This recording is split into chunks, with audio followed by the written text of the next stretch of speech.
right, good evening. We will call to order the regular Heath City Council Meeting, September 23rd, 2025. If you'd all rise for the invocation and pledge of allegiance, please. We do the prayer first? Prayer first, okay. Dear Heavenly Father, we just recognize you as a sovereign, holy, and just God. And we are just grateful for everything that you're doing in this community. Just want to pray for the Kirk family. Father, it's just such a tragic that some children lost their father. And just pray that you console that family, you lift them up. And as we continue to keep them in our thoughts. And Father, I just pray that you give us wisdom tonight and discernment to make the right decisions. And above all things, I just pray that we talk and respond and act in a way that glorifies you, Lord. Thank you, Jesus, for dying on the cross. In your precious name we pray. Amen. Amen. I pledge Allegiance to the flag of the United States of America and to the republic for which it stands, one nation, under God, indivisible, with liberty and justice for all. We need to do the Texas? Yeah. Here we go. Honor the Texas flag. I pledge allegiance to thee, Texas, one state, under God, one and indivisible. God bless Texas. Little cheat sheet.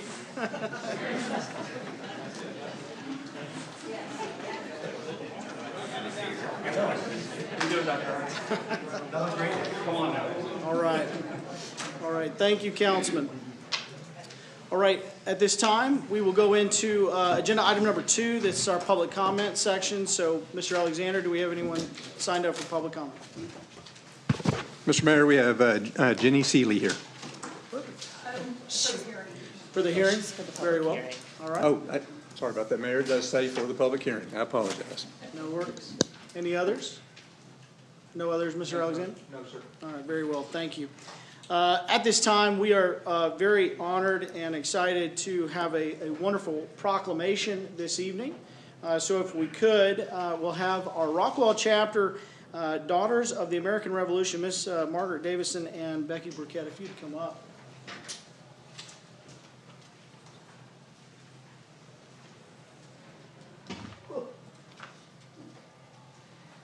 First off, thanks for being here. We're very excited to make this proclamation, whereas September 17th of 2025 marks the 238th anniversary of the drafting of the Constitution of the United States of America by the Constitutional Convention, and whereas it is fitting and proper to accord official recognition to the magnificent document of the Constitution of the United States and its memorable anniversary, and to the patriotic celebration which will commemorate the occasion.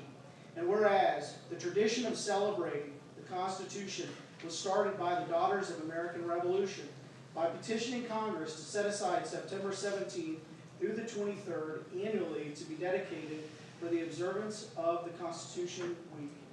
And whereas Public Law 915 guarantees the issuing of a proclamation each year by the President of the United States of America to proclaim the week beginning September 17th and ending September 23rd of each year as Constitution Week, and ask our citizens to reaffirm the ideals of the framers of the Constitution.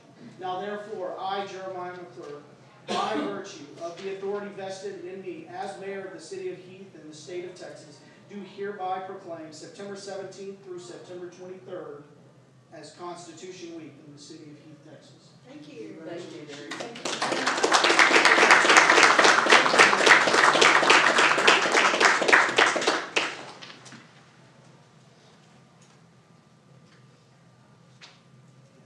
Thank you very much.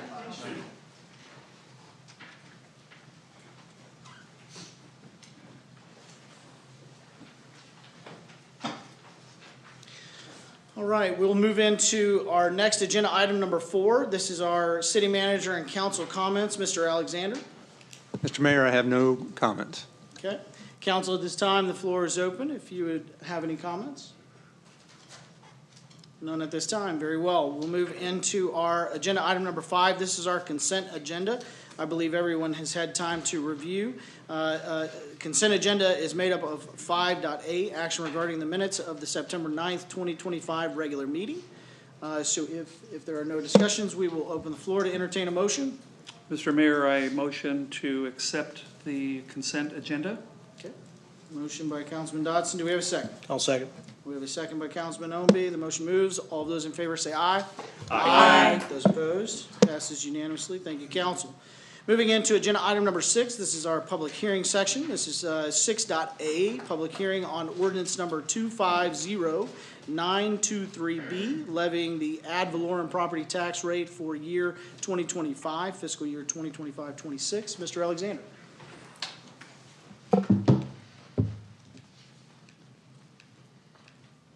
Thank you, Mayor, council members, members of the public. The item we have tonight, as far as the public hearing is concerned, is on the public proposed tax rate. As you may recall, back on August 1st, the City Council called for this particular public hearing. On August 12th, the City Council proposed the voter approval rate as the preliminary tax rate. This particular hearing for the tax rate has been published in accordance with state law on the city's website, as well as the Rockwall County Herald Banner and the Royce City Herald Banner. As it relates to the tax rate, as we go through this process, we look at a series of different tax rates to determine what the highest rate is, what the no new revenue rate is, and those sorts of things. And so just these two tables presented on the slides in front of you. We know the proposed tax rate is set at 27.565 cents per $100 of taxable assessed value, which is the voter approval rate. The no new revenue rate, as calculated by the Rockwall County Appraisal District, rather the Tax Assessor and Collector's Office, is 27.201 cent per $100 of taxable assessed value. The no new revenue maintenance and operation rate is calculated at 17.9752, and the debt rate is 8.7 cents. And so as you look at those rates, what's important about those is how do we go from the no new revenue M&O rate to the voter approval rate? And the table below shows you that calculation.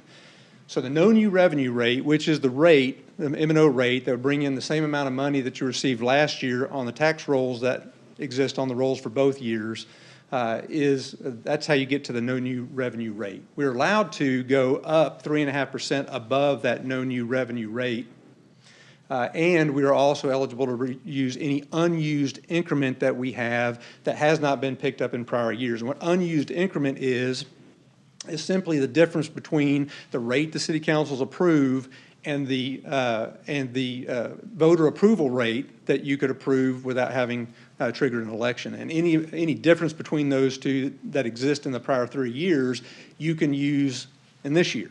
And so that amount equates to 0.002593. So we can take the no new revenue rate, maintenance and operation rate, add to that 3.5%, and then also the unused increment.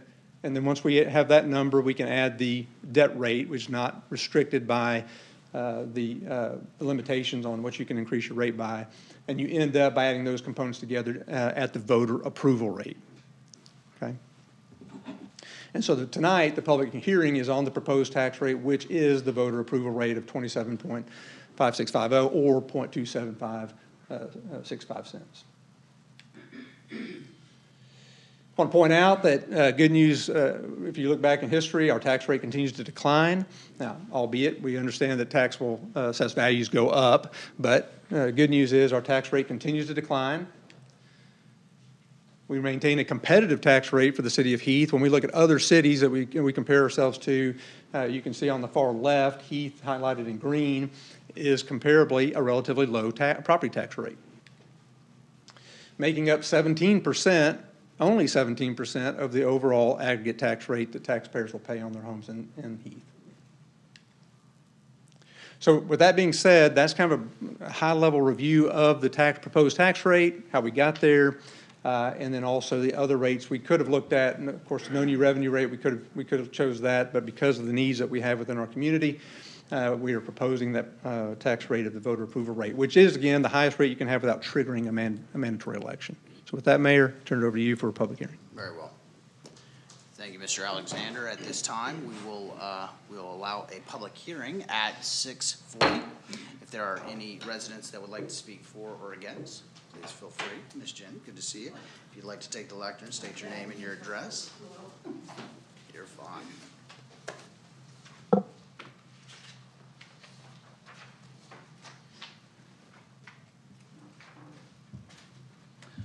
Well, thank you, council, for having this hearing, and I thank you for all your work and the staff work. I certainly approve myself the tax rate. I think it's probably a little low, actually, but I do have some comments. I moved here in 1971, and I asked myself today why I'm still here. Why do I still want to be here? You know, what's important about my city? When I moved here, Heath had 550 people. I know probably Becky, you were here before that, I don't know, but anyway. And we had 3,000 in the city of Rockwall, 7,000 in the county. You know, dirt roads out here with potholes. I was 24, I just gotten married, moved here from Newport Beach, looking for water. We bought a condo at the yacht club, and not only did we get a condo at a recognized yacht club, which was a big deal to us, we got the beautiful setting on the water, and we got a Rush Creek membership, and I got a washer dryer. At 24, that was just like, you know, I was living my dream. Now, Rockwall County population was estimated in 2024 of 137,000 people. The 1970s vision here, I'm going to just kind of back up a little bit. There were a few people that had moved here right around the time I moved here that came from Dallas, and they wanted to make sure that we had a vision here. And I remember being mortified when somebody said, we're going to get rid of all the trailers. I'm like, what do you can come into a city and just say, get rid of the trailers? Like, yeah. So they suggested everybody, they moved the trailers, and the trailers left. And they wrote out a vision. And the vision was for large lots, green spaces, minimum retail specific to our needs, community input, outdoor recreation, parks and trails, family-oriented town center, and fire and police coverage. Most cities around here didn't have those kind of plans, and if you lived through this, you'd see what happened to Forney and a lot of the other cities that didn't happen here. We've had comprehensive plans, you know, throughout the years, and people have stuck with it, which is great. And that's what we all wanted, that open space, the 1 acre minimums. And now the state itself is telling us that they're going to lower our taxes, and they want affordable housing. And I'm afraid that that's not who we are here. And we're being hurt by that. And we're going to be hurt really bad in the next few years if we don't talk about raising our taxes. They do allow for us to raise our taxes above these minimums, but we have to have a vote. And a lot of people don't realize that. And I've actually lived through a vote here where it won by 7 votes or something for actually for tax, which now is supplying money to our economic development. None of us wants our taxes increased, but would you rather just let go of our vision of low density, limited retail, safe community? If it's urgent that Heath considers raising taxes next year, we need to be prepared, and it's going to be more and more difficult as small cities try to control their existence. We can start a campaign now and let citizens of Heath decide if they want to pay more taxes to continue to live in this incredible city, to decide that we are willing to pay for it. Without a plan, bring on the builders, the people, the cars, the roads, the traffic. Where do you want to live? And I think it's not only up to City Council, it's up to citizens of Heath. And if we don't start a plan early and educate the community, it's like the water deal. Everybody's going to go, what, 25% increase? If you want to have water and make sure you've got water, you have to pay for it. And if we want to keep our community the way it's been, we have to learn to pay for it. So that's just my thoughts on it. I just want to get it on the record. Thank you, ma'am. Appreciate it. All right. Do we have any other residents that would like to speak for or against in this public hearing? None at this time. Public hearing will be closed at 6:44. We will now move into agenda item 6.b, hearing on ordinance number 250923C, adopting the master fee schedule for the fiscal year 2025-2026. Mr. Alexander. Thank you, Mayor, council members, members of the public. This public hearing is intended to give the public an opportunity to speak to the proposed fee schedule that you have in your packet this evening. As you may recall, the fee schedule, master fee schedule that we have here covers a wide array of different fees for services charged by the city. Permit fees, park fees, water fees, solid waste rates, things of that nature. This evening, the fee schedule in front of you is only proposing an increase in the water and sewer rates that we have in the fee schedule. And I want to take you through a few slides just to kind of remind everyone why we're proposing the increases in the rates, as well as show you the proposed impact of those rates on our water and sewer customers. You may recall Wildan, which is the rate consultant hired by the city of Heath, to take a look at our rate structure and determine what level of rate adjustments we need going forward. They put together some of these slides, and I'm just, City Council's seen these, the public has seen these out on the website. They're certainly in the packet. And so some of these slides will look familiar, but I just think it's important to go back through them real quick just to kind of remind everybody how we got here. So what Wildan determined in their research is that as far as water rates are concerned from the city of Rockwall and North Texas Municipal Water District, we're going to continue to see a relatively large increase in water cost over time at a rate of, on average, 7.9% a year. And so that, in part, is going to be driving rate increases going forward. As far as wastewater increases from the charged by the North Texas Municipal Water District, you can see on average over the next 10 years, we're looking at 11.7% increase annually. I've highlighted this next year, 2026, we're seeing an increase of 26%. And if you track that for the next 2 years, you'll see there's even, I think the next year is 19%, and then the year after that is 35%. So fairly large increases in our wastewater costs going forward. Now, when the proposed budget was originally presented to the City Council, we had factored in a $72 million bond issue, certificates of obligation, to be used to fund the different components of the Water Bridge Plan. Let me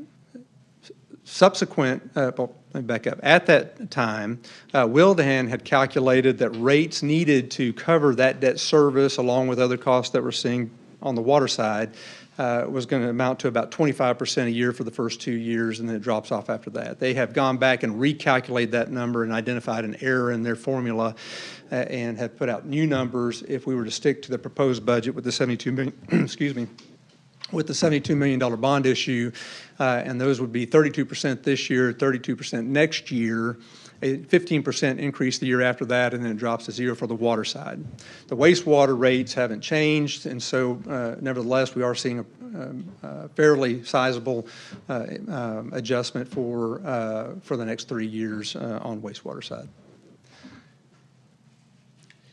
Based on recent bids received on the Water Well Number 1 project, you may recall that the bid for well number 1 came in at $5.5 million, which is quite a bit lower than what we had originally anticipated of around $8 million. And so we were able to take that difference and reduce the future bond issue by $10 million, getting it down to $62 million bond issue. And so tonight we've laid out a couple of options for council's consideration. Option 1 is lowering that bond issue to $62 million, still keeping a single issue issued in 2026, having all the proceeds needed to fund the Water Bridge Plan and all the different infrastructure components associated with it. And based on that, the water rate adjustments would start out at 27% for this upcoming fiscal year, 26% in the following year, 15% after that, and then it drops substantially after that for the following 2 years. You'll note that the wastewater adjustments are remaining the same. Again, these are being driven by the increases from the North Texas Municipal Water District, and so predominantly they are pass-through costs.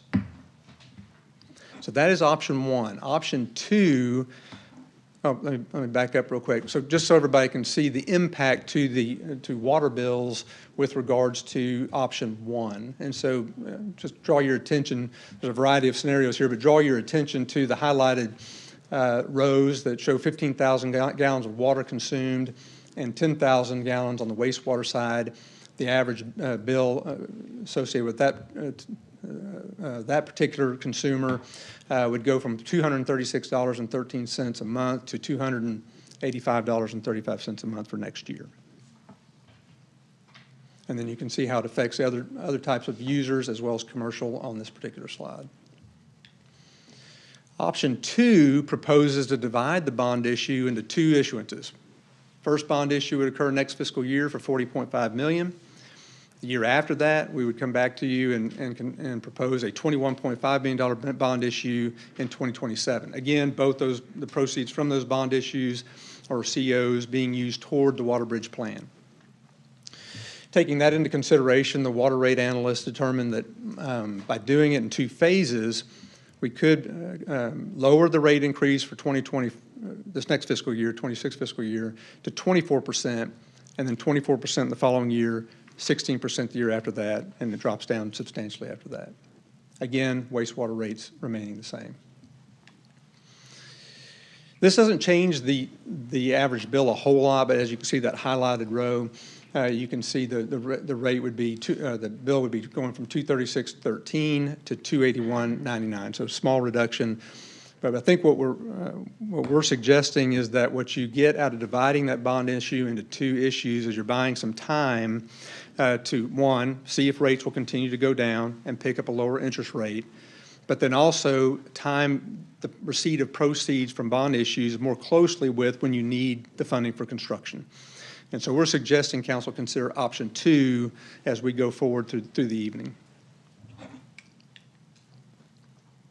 As you look at comparing us to other cities within the area and what our bill currently stacks up, which is the far left column, $236 bill, you saw that on a slide earlier, you can kind of see where we stack up compared to other cities right now.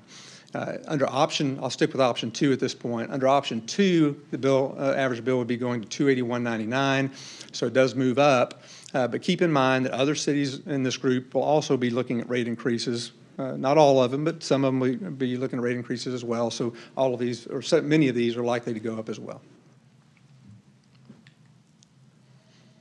With that, Mayor, I turn it back to you if you don't have any questions of me. Very well. Thank you, Mr. Alexander. At this time, we will open the floor for a public hearing at 6:52. If there are any residents that would like to speak for or against, please feel free to take the lectern.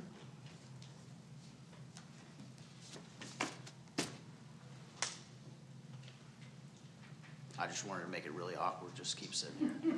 No, all right, very well. We will close the public hearing at 6:52. Council, if there are no questions or comments on that public hearing item, we will move into the next agenda item. Very well. We'll move into agenda item number 7.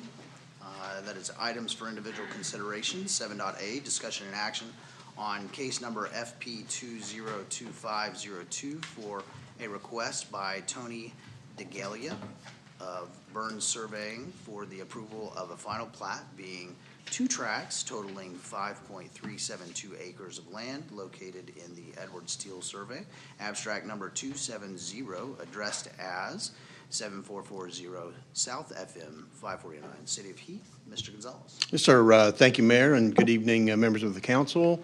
This particular property, we have 2 tracts that you can see here outlined in the red. The owners want to combine these tracts. When they bought the property, they actually thought it was one property, and so what they want to do is combine these 2 tracts. It'll be 5.3 acres, and obviously for the purpose of constructing a new home. What you see here, this is a home that was constructed in 1975. Since this time, they had pulled a demolition permit. You see there's a swimming pool in the back as well. They demoed the home and the swimming pool and plan on expanding the footprint of the home when they build that in the near future. As far as the plat is concerned, this is the final plat that has been submitted, and it's in your packet. It does meet all of the technical requirements of the subdivision ordinance, and the applicant's just requesting that you approve the plat. Of course, this being ministerial, then the staff does recommend approval of the plat. We took this to the Planning and Zoning Commission on September 2nd, and they have forwarded a recommendation of approval as well. With that, the applicant has their representative here to answer any questions you may have, and I'm available for questions as well. Very well. Thank you, Mr. Gonzalez.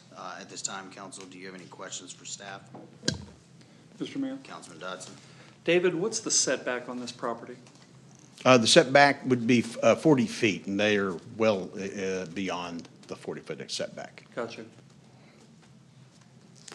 And at this stage, have they proposed a preliminary outline with regards, or elevations with regards to the property that they're looking to put up on that, or does that, or will that occur in the future? Yeah, that'll occur sometime in the future. We Right. have not seen a building permit at this point. Gotcha.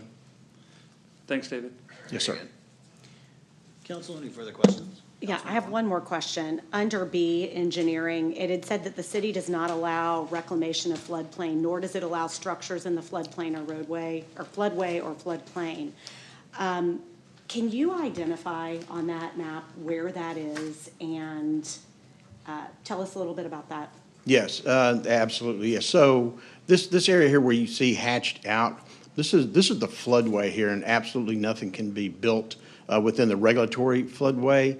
The remaining portion of this where it's kind of dotted that you can see is the 100-year floodplain, and this is the 25-year, I believe, 25-year floodplain here. So essentially, most of this property is inside the floodplain, and so their construction would be located in this area that's outside of the floodplain.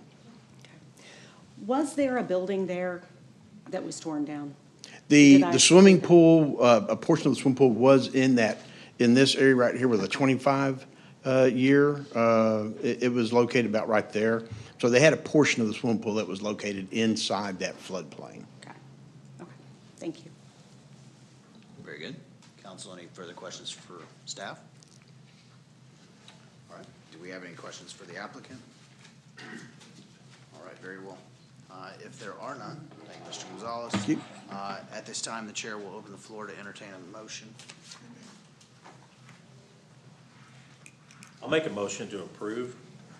Okay, we have a motion to approve as stated by Councilman Mormon. I Do we will have a second, I will second it.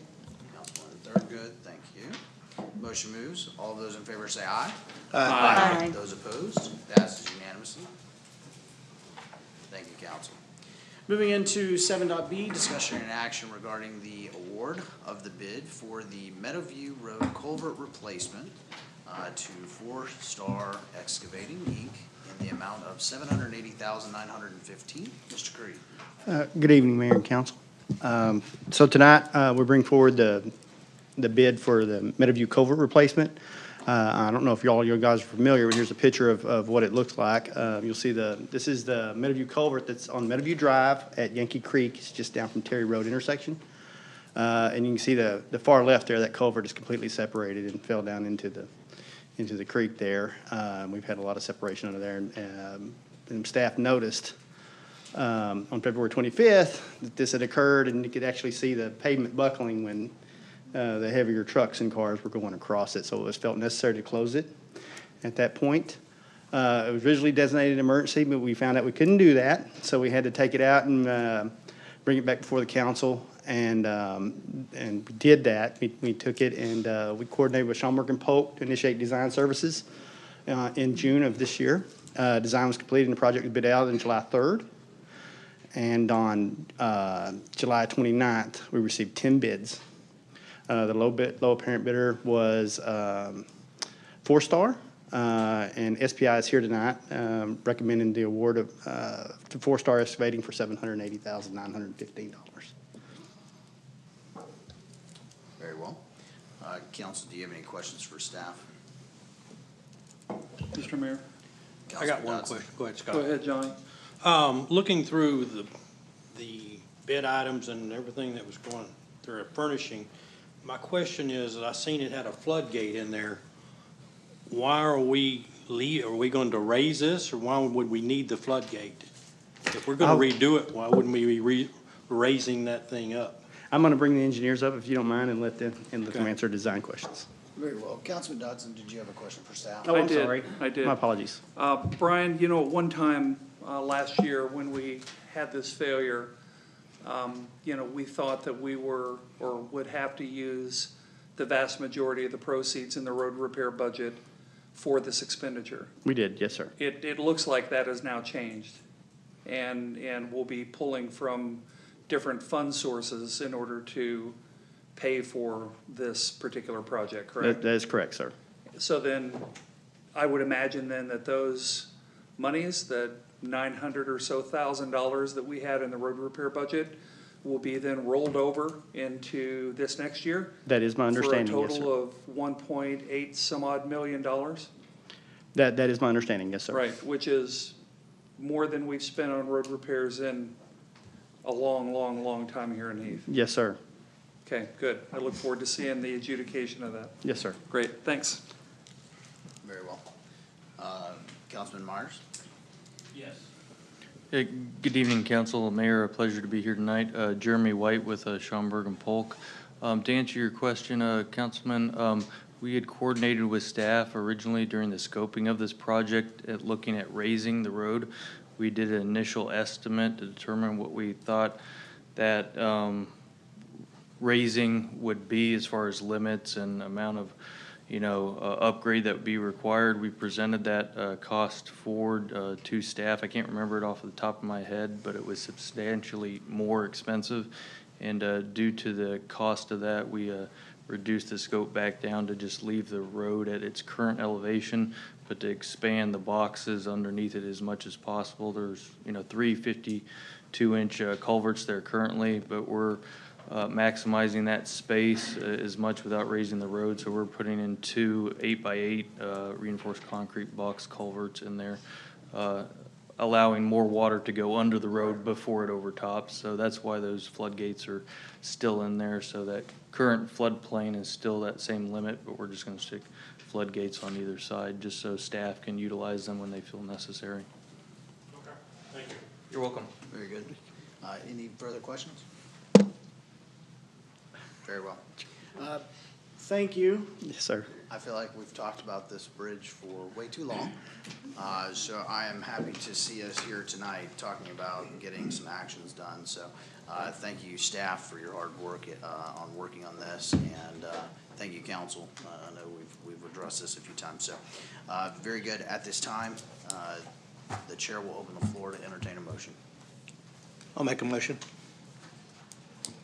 Make a motion that we award the bid for the Meadowview Road culvert replacement to Four Star Excavating, Inc. in the amount of $780,915. Very well.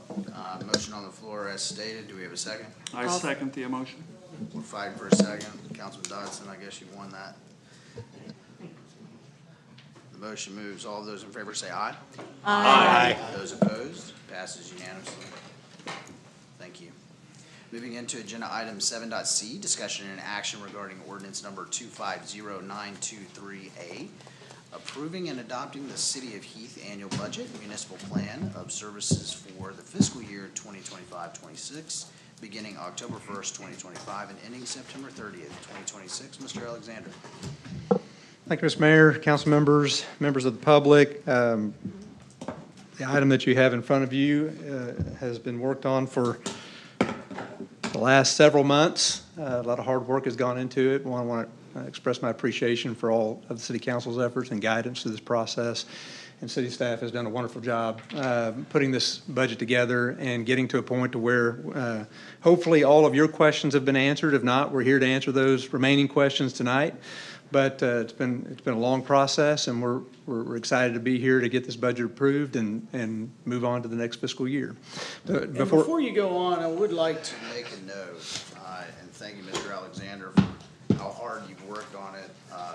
Council, I know that all of you have put in countless hours and hours and hours and workshops, and I just want to say a special thanks for us being here tonight, and then also seeing you burn the candle on both ends and being here on the weekends and working diligently on that. And thanks to Jay Ayers, he's not here tonight, but thank you to you and your staff and your dedication to this city.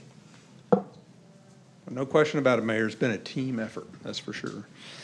A few slides to go through before answering any questions, council, that you may have. Just real quick, a recap. As you may recall, the budget process started back in March of this year. with a couple of work sessions, one in March, one in June. On August 1, the proposed budget was presented to City Council on August 1, the proposed budget was presented to City Council. On August 11th, the City Council voted to set the preliminary tax rate, schedule public hearings.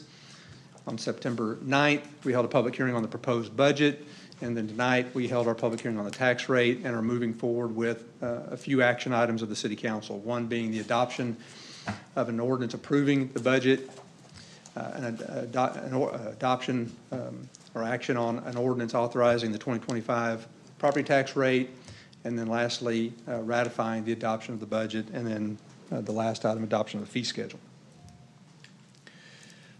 The proposed budget that you have in front of you, and that's the budget that's been presented on the city's website, was that the original proposed budget, which, as you recall, included, and as I mentioned earlier, a $72 million bond issue, certificates of obligation, to fund various components and infrastructure improvements related to the water bridge plan.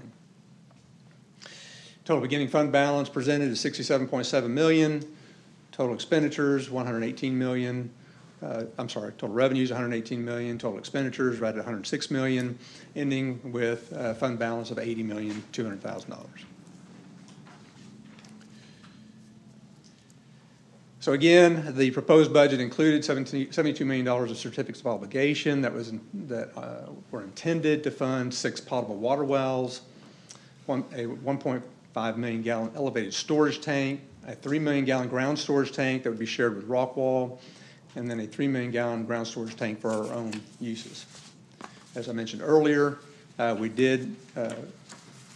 we came to the conclusion that since our first bid for water well number 1 came out quite a bit lower than what was originally anticipated, we felt we could lower this bond issue down, which started the process of taking a look at a smaller bond issue and then also possibly phasing that debt issue.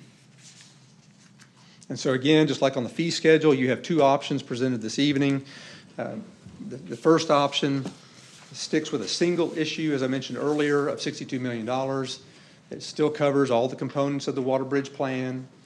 The change in the financial impact is it reduces overall revenues to $113.6 million.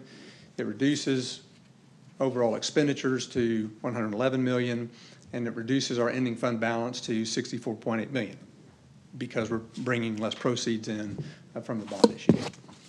And I mentioned the different projects that make up the water bridge plan. Option 2 splits the bond issue into 2 phases. The first phase being $40.5 million, which would cover the 4 potable water wells. The first one that was recently awarded, and then wells 2 through 4. The 1.5 million gallon elevated storage tank currently under design, and then the 3 million gallon ground storage tank that would be shared with Rockwall, which is not currently under design. Phase 2 would be a bond issue for $21.5 million occurring in fiscal year 27, would cover the remaining 2 potable water wells, 5 and 6, and then the 3 million gallon ground storage tank that's currently under design by the city. The resulting financial impact would reduce revenues to $91.7 million, total appropriations to $110.5 million, and then an ending fund balance of $43.4 million. And the details associated with these numbers and the appropriate ordinances are laid out in your packet. And tonight we'll ask you to choose either option 1 or 2, or perhaps you might have a different option. But the options we put forward for you this evening are the options 1 and 2. In order to adopt the budget, we would need a motion from you. We provided some wording for the motion, but in that motion would ask that you would choose the option that the City Council would like to go with. So I say there's 2 options. Of course, you could always adopt the proposed budget as it sits on the table, right? But that's not what we're recommending. Then it gets down to just options 1 or 2, or if you have some other alternative changes you'd like to make to the proposed budget, you can also do that as well. So with that, we're recommending option 2, but we're here to answer any questions and that you may have. Very well. Thank you, Mr. Alexander. At this time, council, the floor is open if you have any questions for staff. Councilman Dodson. Thanks, Steve, very much. We reviewed some of this at the Water Committee meeting, and, we'll talk about that in a bit greater detail later on. from all the puts and takes that these things have. Putting your financial hat on for a second, looking at the materiality of a rate reduction for a future bond issuance, what might that savings, or what could that savings look like from a future state perspective on, what is it, a 21.5 or a $22 million bond? Sure. I was always told never do math in a meeting, so. Right. But as you might I was imagine. looking forward to this response. Go ahead. Somebody give me a calculator. So, you know, as you might imagine, if the rate adjustment, I mean, the interest rate that we have factored into the bond issue that's presented tonight is sitting at 4.6%. Right. Should rates continue to decline, which is somewhat anticipated, you know, we could be seeing a 4% rate, which could have a fairly material impact in the overall interest over a 25-year bond, right? I don't have a number for you, and I don't have a heuristic to use in order to calculate that off the top of my I'm mind. only looking for directional accuracy and not empiric accuracy. Right. So. So I think what we've styled in this proposed budget is to not issue these bonds until January or February. And I think that gives time to let some of those interest rates continue to come down, which ultimately will be to the benefit of future utility rate adjustments. Right. Right? So we saw the schedule of what Wildan, our consultants, have calculated every year. And so anything that we can do to bring that down, put downward pressure on that, we want to focus on doing. And if delaying the debt issue a little bit helps that, I think it's worth the wait. Yeah, particularly I think when you consider the known quantities about wells 1 through 4 and the unknown quantities about wells 5 and 6. It provides time for those items to be sorted out from a diligence and from a discovery standpoint. Right. I mean, everything comes into sharper focus as you get more information, right? And so as we approach issuing the debt, you know, refining our probable cost estimates, hopefully gaining a better interest rate, maybe we can help manage some of these future rate increases a little more tightly. Great. Thanks, Steve, very much. Yep, very, very well. Council, any further questions for staff? Yeah, I would concur. I mean, I think that we've had a lot of great debate. I think that this council's put a lot of time and effort into really making sure that we're focused on these legacy investments. I know that we have a finance board that's focused on that as well. There's been a great deal of feedback. I know that there's a lot of, you know, to our residents' comments tonight, you know, that we've got a lot of ground to make up, and we're working hard to figure that out. We also talked in our last budget review meeting, we talked about, hey, look, we've got some rising concerns with how we purchase our water now. We've seen a massive rate increase on this interceptor line that's come through with North Texas Municipal Water District, right? So, so once we start looking at these rate increases over time, we are in the water business because we essentially buy water wholesale from Rockwell and resell it. And so being creative and creating this new resource with wells, I think is a highly vetted conversation that's happened over many, many months with a lot of different people. And then obviously looking at our storage capacities and increasing those storage capacities. I do think it is a smart move looking at this from a break it into two phases point of view. I can tell you I wasn't sitting at that, you know, probably 6 months ago. But looking at, you know, what's the bond market doing, listening to a lot of sound minds and thinking through these things. So I think it's a great recommendation that you've made this evening. So if there are no further questions or discussion, council. All right, very well. Thank you, Mr. Alexander. At this time, the chair will open the floor to entertain a motion. I'll make a motion. A motion that we adopt ordinance 250-923A, approving the fiscal year 2025-26 budget, option 2. Okay, we have a motion on the floor to approve ordinance number 250-923A in observing option 2. Do we have a second? I'll second, Mr. Mayor. We have a second by Councilman Myers. The motion moves. All of those in favor say aye. Aye. Aye. Those opposed? Nay. All right. Mormon with a nay. It does pass. Thank you, council. Moving into agenda item 7.d, discussion and action regarding ordinance number 250923B, levying the ad valorem property tax rate for tax year 2025, fiscal year 2025-2026. Mr. Alexander. Thank you, Mayor, City Council members, members of the public. So the order of things is budget first, tax rate second, and then we have one. Do a record vote for your budget. Yeah. For minutes. Okay, can we, Sorry. if we could, just go back and do a record vote on the budget, I apologize. So just, so we're clear while we're talking about it, Yeah. on all three, budget, where I was- tax rate, resolution. Sure. Very well. Okay, I've got the list here. So we'll leave it to Norma to straighten us out. They're not in the order that I normally go because it's already written down on this resolution or ordinance. So let's start with Mayor McClure. For or against? 4. Mayor Pro Tem Scott Dodson. 4. Councilmember Cindy Horn. 4. Councilmember Johnny Myers. 4.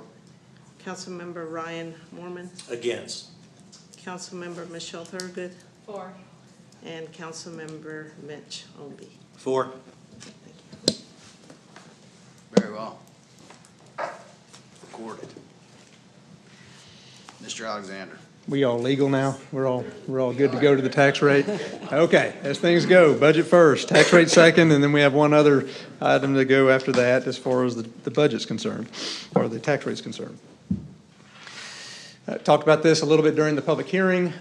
No new, we all know what the no new revenue rate is, sitting at, I know it's styled differently on the screen, but I read it as 17.9752 cents. We've got a 3.5% adder to that to get closer to the voter approval rate, and then we have an unused increment of 0.2593 cents. And then we have our debt rate of 8.7014 cents, a total voter approval rate of 27.565 cents. And so we've talked about this at length. I'll answer any questions you might have with regards to the proposed tax rate that's presented tonight, but we are asking for your favorable consideration of the proposed tax rate, which is also the voter approval rate. The proposed motion is on the screen for you to consider. All right, very well. Council, at this time, the floor is open. If you have any questions for staff.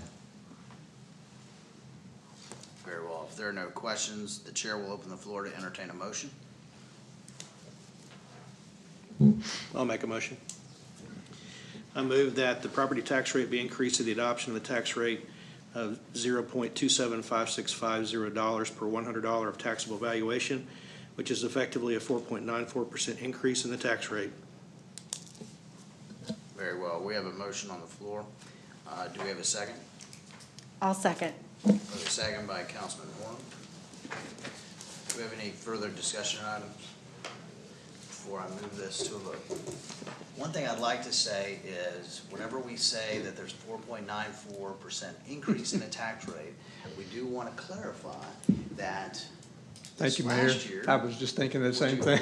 Would you like to give some clarity? Yes, sir. Thank you, Mayor. I have failed to kind of clarify why we do this way. The state law views any increase in tax revenue as a tax increase. The rate, as we have mentioned numerous times, is going down. The rate last year was right at 20. In fact, if you look at the front of the budget, the rate last year was 29 cents, right at 29 cents. It is going down to 27.565. But let me clarify: 29.0311 cents going down to 27.565. However, because we've had increase in taxable assessed values, we're generating more tax revenue, and as a result, the state requires that we announce that that is a tax increase, an effective increase in the tax rate, okay? And so that's why the motion, I apologize again, but that is why the motion is styled the way it is, and that is in accordance with state law. Very good. Thank you for that. Thank you, Mayor. I was ready to go there. I was moving, Mayor, I was moving too fast. I apologize. All right, because I was about to say, no de minimis rate, down the voter approval rate. Very well. The motion moves. All those in favor say aye. Aye. No. Record vote. Record vote. Record vote. Okay, Mayor Jeremiah McClure. In favor? For or against? For. I'm for. Mayor Pro Tem Scott Dodson, Four. Councilmember Cindy Horn, Four. Councilmember Johnny Myers, Four. Councilmember Ryan Mormon, Four. Councilmember Michelle Thurgood, Four. and Councilmember Mitch Homby. Four. Very good. Moving on. We will now move into agenda item 7.e, discussion and action regarding resolution number 250-923A, ratifying the property tax increase reflected in the fiscal year 2025-2026 budget. Mr. Alexander. Thank you, Mr. Mayor, council members, members of the public. In good government fashion, we like to do things more than once.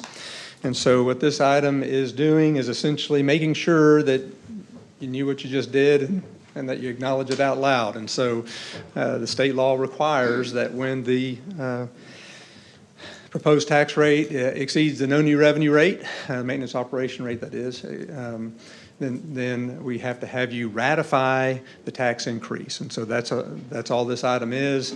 There is a resolution attached in your packet declaring that you're ratifying the tax rate that you just approved and the tax increase associated with it. Very well.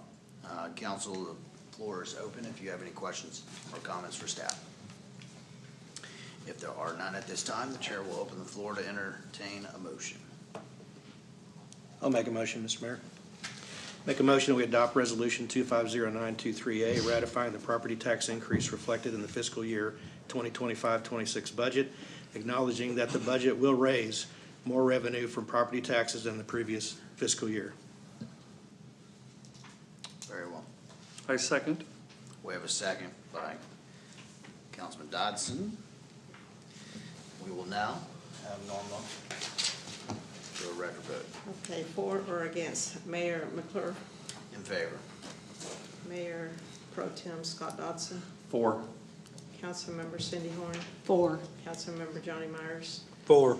Councilmember Ryan Mormon, Four. Councilmember Michelle Thurgood, Four. and Councilmember Mitch Homby. Four. Thank you.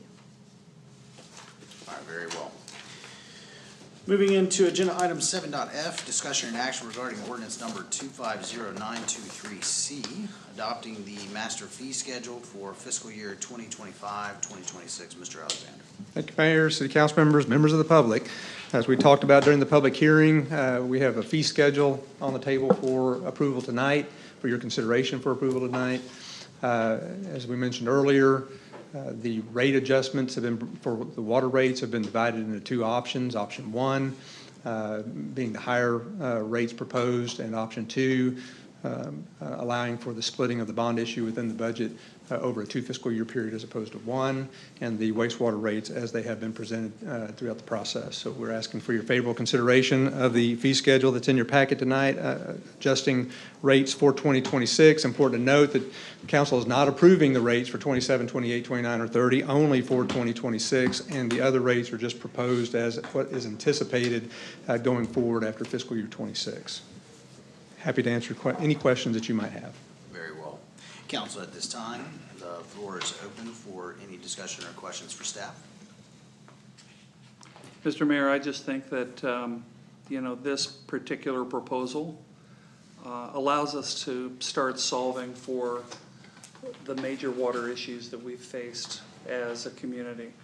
And it's not only a solution here for the short term, it's a solution for the long-term benefit of all Heath citizens. It solves for supply, it solves for storage, and it solves to some degree for infrastructure, although there will be other discussion about that. And while no one wants to pay for the solution, this certainly does it.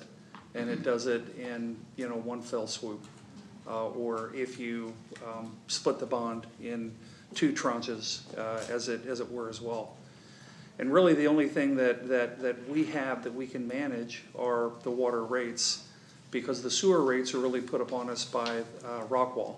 And that's just a pass-through, Steve, like you had mentioned before. North Texas. Yes, so North Texas, yes, sir, absolutely. So thank you for putting in all of the work on this and all of the machinations with all the different, numeric valuations and everything else that you all did. This is really great work. I appreciate it.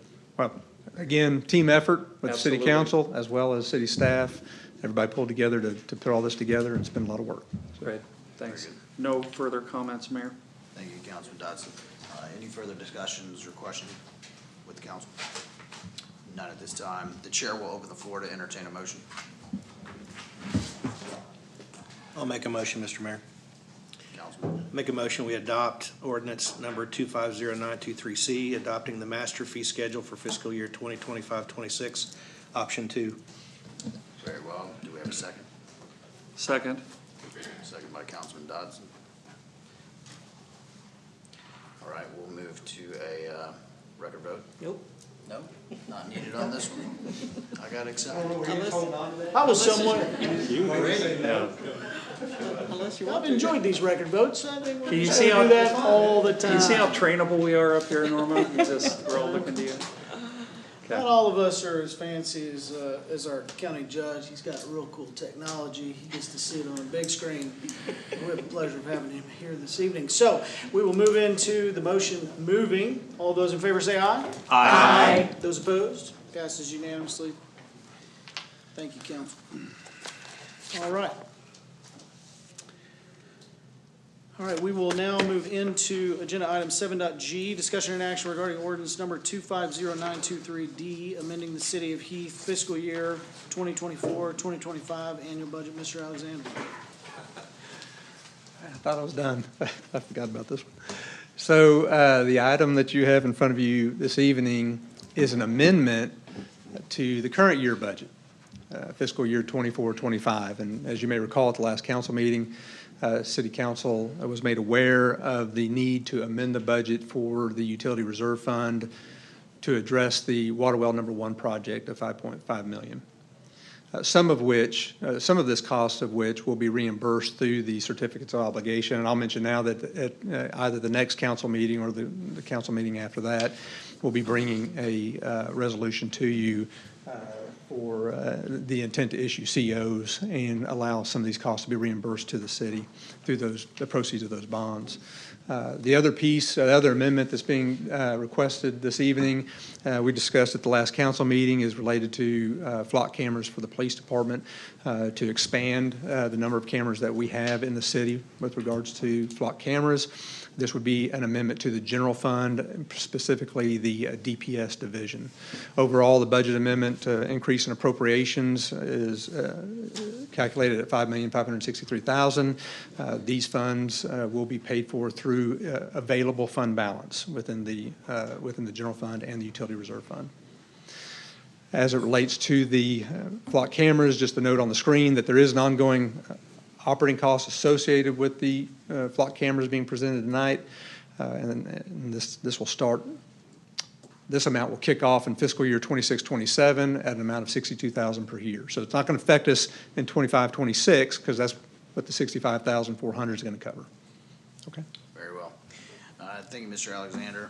I don't need to go through the importance of these items, but I will say for anyone that hasn't heard us talk about the flock cameras and increasing our availability of being able to see the license plates of individuals that are coming and going. It is important for us to be able to become the #1 safest city. Right now, we're the 7th safest city. We're going to do everything in our power to become the #1 safest city within the state of Texas. And so I'm very excited to see that line item, as well as we are getting into the water business even more with water wells. I'm very excited about seeing well 1. So I'm very happy to see these items come forth tonight. At this time, if there are no questions, the chair will open the floor to entertain a motion. Mr. Mayor, I move that we approve ordinance number 250923D, amending the City of Heath fiscal year 2024-2025 annual budget with the amounts of $65,400 for the flock safety license plate recognition cameras and the construction of water well number 1 per our water bridge plan for $5,497,777, funded through the utility capital reserve account. Very well. We have a motion on the floor. Do we have a second? Second. Beat out We have twice we have a tonight. second by, we have a second by Councilwoman Horn. You win tonight on that item. Very well. So the motion moves. All those in favor say aye. Aye. Those opposed? Nay. All right, very well. Councilman Norman against, all others for. We will now move into agenda item 7.h, discussion and update on the Hubbard Drive project, the water bridge plan, and the town center park. Mr. Creed.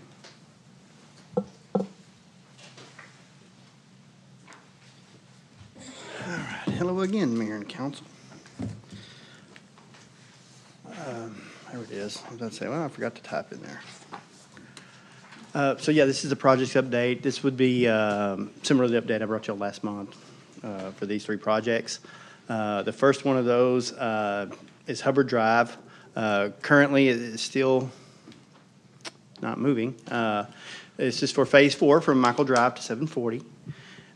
We are still waiting on getting final design reviewed and completed so we can get that out of the bid. Our anticipated date to get that out of the bid is this October. That's where that's at. And I can do any questions. I don't have any further update on the Yeah, Hubbard. I think if we could elaborate, right, on our expected timelines, right? Yep. We are hoping to start seeing activity in action by the end, before the end of the year. Yeah, we're expected to send that out to bid in October. That's right. Yeah, it could kick off before January. Okay, That is the expectation. okay, very well. Yes, sir. Something happens with a bid that's unexpected, you know how it Sure. can go. Right. So I just wanted to set some good expectations because our residents have been waiting on Hubbard Drive since Jenny moved here. 1971. Yeah. I drove it today and I was like, my goodness. This road needs repair. So again, right, whatever we can do, make sure that we're expediting. Yes, sir. Hey, Brian, what do you think the biggest holdup has been? I sense some frustration when you kick this off. You know, I think a lot of people are frustrated about this road. Where's the holdup in terms of getting this thing cleared to move to the construction phase? Well, staying true to its nature, Hubbard continues to have changes that jump on us as we move down the line. Driveway changes, water line changes, and those changes have caused us to go back to the design board, and we again have some changes that we had to submit through our comments due to growth and some things going on along Hubbard that has caused that to go back. Right, some properties that didn't exist. Correct. Right, have now been identified that they do now exist, and so we're having to. Do design change- changes. Change some of the curb and gutter designs to, You're correct. right. Either okay. storm drain design, elevation design, driveway approaches, things of that nature. Gotcha, okay. Not to mention just historically, right, and you can speak to this, I guess I'll jump in, but, you know, once they got into some of the planning, we had realized that there's actually water lines that are running through that area. There right? were. Maybe you can speak to So some of that. we, part of the developer agreement, they installed an 18-inch water line on, if you're going down Hubbard this way, I'd be I guess the east side of the road to your left. During that design, they did not tie the water line into any roads that were on the west side of the road. They remained on all 40 lake lines, had hydrants that didn't function, things of that nature. That wasn't picked up until design had already been approved and the project had bid out Right. through the PD, the developer's agreement. So they had to go back and redesign that rather than cause the road to be built and then cut the road, your brand new road, and install all those crossings and water lines. It was also noted that when they arrived at a couple of the intersections, that the elevations were wrong for the stormwater drainage, and those had to be corrected. Very good. Everybody follow that? So a lot of problems with Hubbard Drive, but we're getting there. It's been a monster. In fact, we're hoping, I'm gonna throw it out there, that we're hoping that over this next year, it will be concluded. In 2026, correct? The request in this bid You see, I'm is trying. for a, I'm really the trying. request in this For bid those is of you for that live a, off of Hubbard Drive, I am trying for you guys at home. absolutely. It's for a different approach to how we do this. The previous approach had much more what we call hand pouring. We're requiring a laydown machine for this one, so we anticipate it should move faster. Very good. Wonderful. That was the Mr. Mayor, phases. we are gonna do all we can. All we can Is possibly your do. mic on? I just want to make It's sure. on, I turned it on. We're gonna do all we can to meet that commitment. Very good. Can we keep that laydown machine for Terry Drive too? I'm sure they would for a price. Yeah, gotcha. And this slide here demonstrates the cost. It's the same one you've seen before. And I believe this is fully funded when we anticipate that for the estimated project cost. The next one is the bridge plan. I'm not going to beat this one to death, and because we have a committee update that I think is going to hit some of these same points. I'll just hit the high notes and run right through it so I don't step on any toes on this one. Obviously, you know, our current conditions, like we've always said, is the city of Rockwall supplies the city of Heath with water through a pump station just located south of I-30 in Rockwall. It's over there behind Shenanigans if everybody ever wants to see those tanks. We're currently operating from memorandum of understanding, working toward a contract, and currently at 6.5 million gallons per day. One note I'd like to put in here is that barring something crazy, but technically the summer's over, we have sustained this summer without going to any further stages of restrictions.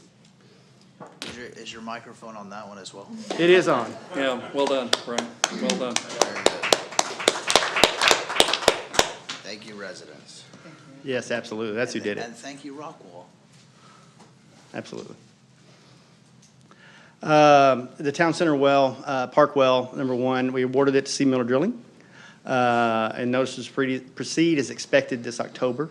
We actually have a preliminary meeting October 6th, where we're going to sit down and we're going to work on schedules, coordinate with Hill and Wilkinson to CMAR for our park, so we can start sectioning out that area to hopefully get them what they need over there. We also have awarded design to the 1.5 elevated tank on Governors. They have already started their sewer work over there. In fact, if we don't get a lot of rain tomorrow, they'll be drilling some pretty deep piers in that area. Not drilling piers, just sampling, pretty deep samples, soil samples, because they've already started all their underground geotechnical work. Same goes for the pump station. We've already had to take down the back fence. And we put it back up, but it's kind of, you know, construction-y looking now, as work has begun up there as well.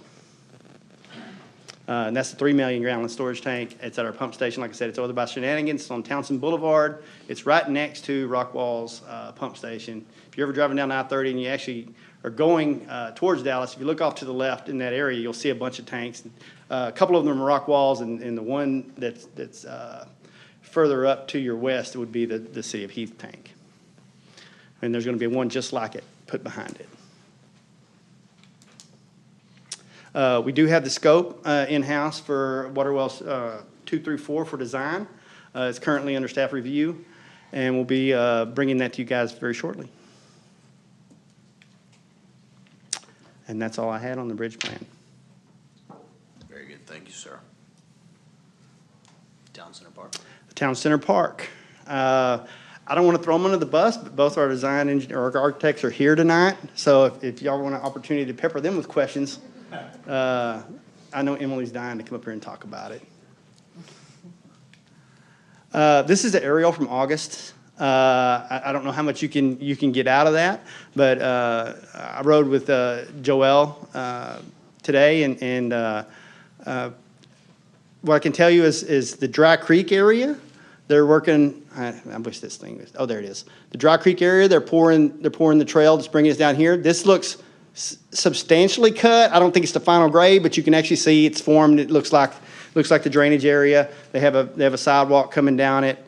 It's starting to look like it should. This right here has no grass on it, but it looks like a field. It's a big open area. It's probably not fine graded yet, but it's rough graded. It's got the little crown on it. It looks pretty good. We're starting to see what could be a field. The ball field's here, so you'd see both these dugouts have been poured here. You can see the little concrete areas. You can't in this area, but you'll see them if you drive over there. And so that's moving forward. Right here, there's an entrance. They're working on electricals. right here in front of this, you got a big pit where they're working on those electrical items. They're also working on the stage right here in this area. You can see the footings, or I guess you would call those piers for the foundation of the stage, just south or just west of the pavilion there. And if you go out there and drive at the intersection down here, you'll see the pond walls where they've started pouring those. I never thought I would see the pond walls. They're I'm there. so excited to see pond walls. They're there, and there's no water lines leaking or anything. It looks A lot of water lines. like dry we ground, had so to we work like that. through. A lot of rain that threw that off, so I'm very excited to see.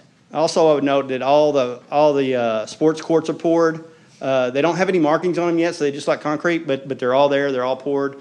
And what you see is little stub outs for the canopy that's fixing to go up over the top of them, the shade structure. And this is the same thing. This is just everything I just described to you. And then I mentioned the coordination meeting we're going to have with the well driller and Hill and Wilkinson and Kinley Horn and the staff, city staff. Very good. If y'all have any questions, Very good. At this time, the floor is open if you have any questions for staff. I have one question. Okay.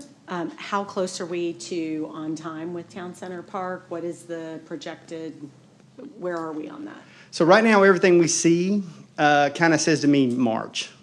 Okay. Is what it looks like. Now, there's going to be some coordination that has to happen because the well driller, once he moves in, he's going to take, let me back up right here. Well, actually, it'd probably be better.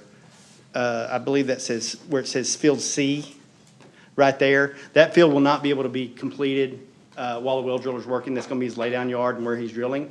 So depending on when he can get substantially complete with drilling the hole and then get back out, because there will be a gap while we wait on electrics to come in, there may not be completed there, but have to pull off and then come back and complete that portion. And we're using the dry pond to get on and off that portion. No, sir. We're going to come straight through here where We are? we are. Yeah, that's the dry pond. Oh, yes, I'm sorry. I get confused with the dry creek. You're right, dry pond. Okay. Okay. Very good. Not the parking lot. Not the parking lot. No, the drill rig Well, I will come wanted to in. point out the drive, we're going Right. over the, Where the dry pond. Yeah. So both of those areas will have to be completed after the drill rig moves out. Okay. Cool. Council, any further questions? I have a Council Durgan. Hi, yeah. So when are the plantings going in? Will they go in soon enough to take advantage of the cooler and wetter weather? I'm To going to be ask established? Joelle or Emily to answer to that. They talked about that a little bit today, and I think the answer is no. Yeah, it's, because, come up to the microphone. This is Emily Drake with Kinley Horn. I was the lead landscape architect on the project. Because we're getting into the fall season, which is then gonna go right into winter, and the plants are gonna go dormant. And we're still dealing with getting the well drilled. And there's a big field that's gonna have a lot of sod that needs to be put on. So the planting is actually not gonna happen until probably beginning of March. That's why we're saying March for the opening.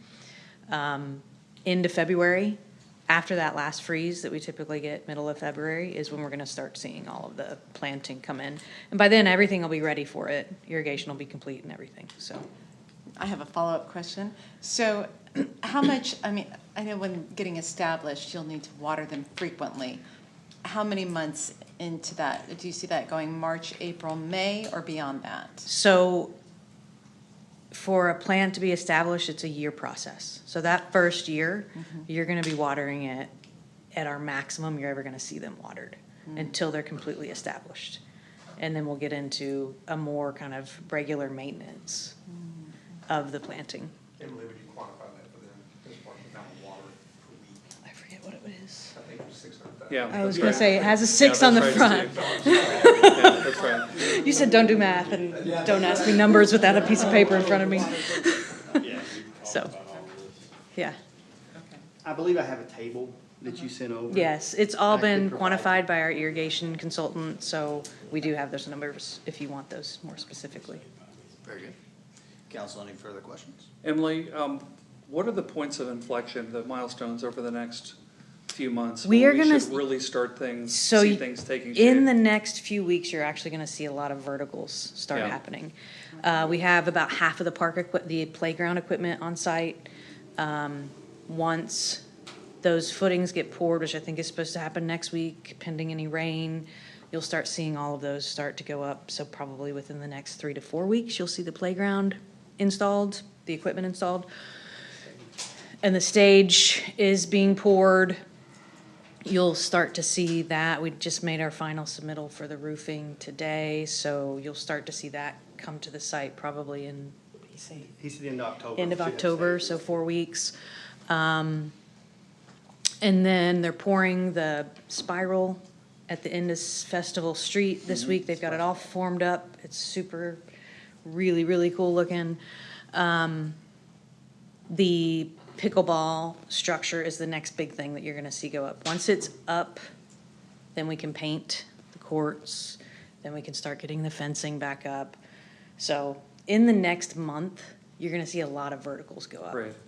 So, It'll be really important that we socialize that with our community. absolutely. For people that have been waiting. I mean, it's like every building, it's a hole in the ground. Yep, Then Brian gets excited about footers and underground electrical work, and then the rest of us look at vertical structures, so. yes. Yeah, and once the dry pond walls get all cured and everything, they'll start putting masonry on it, and that'll start looking great. And that'll happen, in the next month to 6 weeks, you're gonna see a whole lot of things happen, right? That kind of wrap some of that stuff up. And then, unfortunately, it's gonna be the well kind of coming in and getting drilled that kind of pushes us into those winter months in which we can't plant.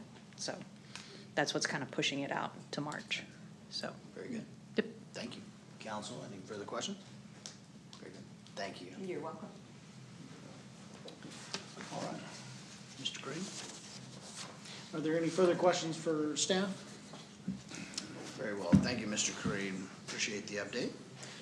Moving into agenda item 7.I, This is the Water and Infrastructure Committee update. So as a quick reminder, this council has worked diligently and we created some subcommittees. Some of those subcommittees are transportation, subcommittee on water, subcommittee on customer service. So thank you, Councilman Dodson, for representing your committee. I look forward to the update. Thanks very much, Mr. Mayor, fellow council members, and citizens of Heath. I'd like to take the next 6 or 7 hours and go Thank you, through Councilman the. Dodson. Next on the And, agenda, 7. It will not be the first time that the mayor has shut me down. So we literally boiled the proverbial ocean on this topic, and there's still a lot left to do. And I'm just very pleased to represent this committee tonight and bring our discussion items and findings in front of this group for your thoughts and consideration, and then some recommendations that we'll have at the end of this, Mr. Mayor, as well. Okay, how do I go the other way? This way? Here we go. All right, great. So we looked at populating 5 different pillars with our group that we're going to spend some time talking about, that we really looked at in pretty great detail. And, we looked primarily at supply, storage, conservation and education, water loss, infrastructure, and maintenance. Please excuse the typos. It was a late evening last night. Our committee consisted of the following individuals: Steve Alexander, Ryan Moorman, Johnny Myers, Brian Creed, Candace Gillespie, President of FNH Construction, Suzanne Brook, Heath Director of Communications, Norma Duncan, and then Dr. Michael Heitz, who's the Chief Information Officer at SMU, to help us with some macro data analysis in a lot of the different calculations that we were working on with regards to the overall expected water usage for a city like Heath, not only from where we're at today, but on our expected build out in the future as well. So assuming you could read this, let me just draw your attention to just a couple of points here on this particular slide. This really is sort of a baseline slide into what we know today. And Steve covered a bit of this at the top, just with regards to the amount of water that we have on hand, but then we really got into some calculations. And those calculations really assumed that, today's Heath population is around 11.3 thousand people. Our projected build-out per our comprehensive plan is around 17,000 people. So if 7 million gallons per day supports a population of 11,000, then the combined total of what we have on hand and in future plans from the city of Rockwall and the estimates that we should inure from the additional wells that we'll put online and some potential for some additional future water from additional water sources takes us to about 15.5 million gallons, which should support a population of 17,000 or so people with a buffer. So it's impossible to decide really what that buffer is going to be or how much it should be or what impact I think conservation will have on our city on a go-forward basis. But these are all things that we're going to move against and plan for as well. So here are the items with that as a backdrop that we discussed. Things like peak demand. Our water challenge isn't a year-round challenge. It's a 4 to 5 month a year challenge with regards to the peak demand that we have, primarily due to irrigation. If it was just supplying water to households, we would have it in spades, we'd pack up and go home. But that's really not the situation that we have here because we mandate as a city that we have one house for 1 acre of developable land, given our ordinance of SF 43, and with that comes some additional water usage. However, Dr. Heitz did some assessment for us with regards to the actual home usage, given the different lot sizes that we have in Heath. And there's a significant number of very small lots, like 1/3 acre lots, that are using a massive amount of water. So it's really kind of all over the spectrum. So something to consider here is not only do we have large home lots on a future plan basis, but we also have to rein in the excessive water usage from some of the lots that fall under that size restriction as well. So we looked at conservation projections and the reliability of those. We talked a lot as a group about what other cities have done on the conservation side and the benefit that they received for those cities for exercising pretty stringent conservation activities. And you'll hear a little bit about that in a few minutes. We've already talked about water rate tiers, and the tiers that we'll have as a city are really designed from a behavior standpoint to take a look at the very high users, the ones that use an excessive amount, and try to bring them into a range of reasonableness so that the city can inure the benefit of that excessive water that's being used by those customers. We talked tonight about the bond amounts based on the well and the storage costs and the timing, and I think we made a solid decision with regards to our use and adjudication of a smaller bond, which reflects in a smaller increase in the water rates required to pay for that bond. And we're also looking at 2 non-potable water well assets here in the city of Heath that are in existence that we may be able to utilize for non-potable purposes.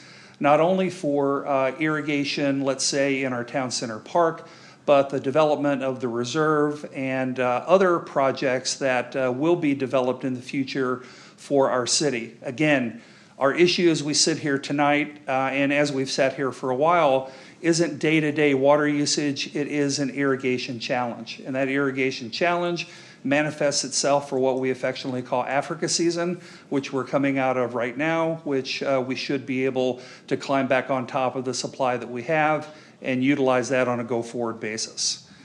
So storage. Currently we have about 2 million gallons of storage in elevated tanks today. We have a 3 million gallon in-ground storage facility.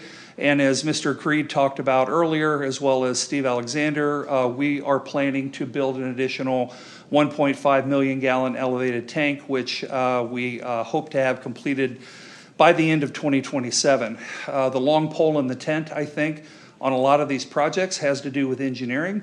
It's no fault of the engineers. It just takes them a while to develop the plans for this. The engineering timeline for the elevated tank is about 200 days. The engineering timeline for an in-ground tank is about 400 days. So splitting those two projects apart from Bond 1 and Bond 2 seemed to make sense for us just from a adjudication of those dollars so that we can use the dollars and pull those dollars down when we need them, as opposed to pull all of it down and then hold that in reserve for some period of time, potentially at a higher interest rate. So, we looked at current storage capacity in 2025, today being about 5 million gallons, and by the end of this exercise and these investments, we'll essentially double that storage capacity to around 10 million gallons for the city.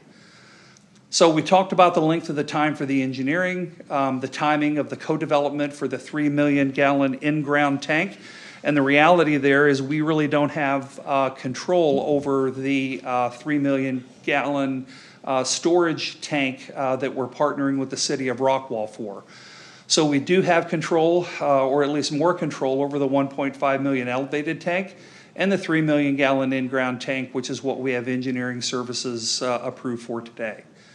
So we also talked about additional assets needed for wells 5 and 6. So wells 1 through 4 effectively are co-located by either elevated storage systems and or in-ground systems that can take on that water and then move the water through the overall water system within Heath. Those two things, at least where wells 5 and 6 are at least slated to go right now, they are really not co-located with any other storage facility. So we have to look at some different infrastructure with regards to pipe, with regards to pumps, and we have to get that water moved to a place where it can be pressurized and then put throughout Heath's water supply system. The overall timing of the storage assets we talked about as well, and we confirmed tonight that we'll be staging these bonds to match the work effort. So on the conservation side, and I'm only really going to talk about a couple points here because Suzanne Brook just did an absolutely brilliant job of this a little bit later here in the presentation. But so much of this messaging, branding, and positioning of our water conservation effort, I think, is critical for a city like ours. As you saw from the graph that Steve Alexander put up earlier, we're not the lowest water user in the area. We are one of the highest water users in the area, even on cities that are 2 and 3 times our size. That draws the attention of our water provider, which is North Texas Municipal Water District. So us engaging in a water conservation program will also draw their attention, but in a very favorable way.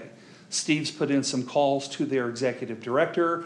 They're now looking very favorably on the things that we plan to do here in Heath to help us overall get and draw their favorable attention to move these things forward and to become more of a model city on how we react in order to the scarce resource that we have with water. So we're real excited about that. We're also going to look at modifying the water map on the daily water maps that we have today. We have a couple of days of the week that use significantly more than the rest of the days, and we're going to look to balance those out and socialize those with the community during the non-Africa type season, which starts in October and goes through the beginning of May. So there's a potential upside with compliance on conservation, but it's going to really be rooted in education and really putting forth a sustained effort with regards to what this program looks like in the field. So this will require a multi-level marketing approach. So for those of you in the private sector, it will involve social media, direct contact, and marketing on a sustained effort over a long period of time. And just when you're sick of putting all the messaging out there, the community will just start paying attention to it. And that's okay, because that's the way these things work. So Suzanne's got a great plan for that. So we talked about this piece. So we've talked a lot also about sort of beating the peak and water the Heath way. And the Heath way is a responsible way that we really want to get behind, and watering on your days of execution. And we've seen that throughout this year that when people take that into consideration, we use significantly less water. So out of around 4,100 homes that we have in the city of Heath, at some points of the year early on, we had about a 10% non-compliance rate. And that 10% non-compliance rate on people watering on their non-watering days comprised of about 1.2 to 1.5 million gallons of additional water usage just from the people not watering on the days they're supposed to. So we were able through, I think, constant communication to lower that to around 5%. So the overall delta wasn't as great. And so we believe that the messaging is getting out there, and we're going to stay consistent with that as time goes on. So what Suzanne has put together here is a multi-level chart of biblical proportions.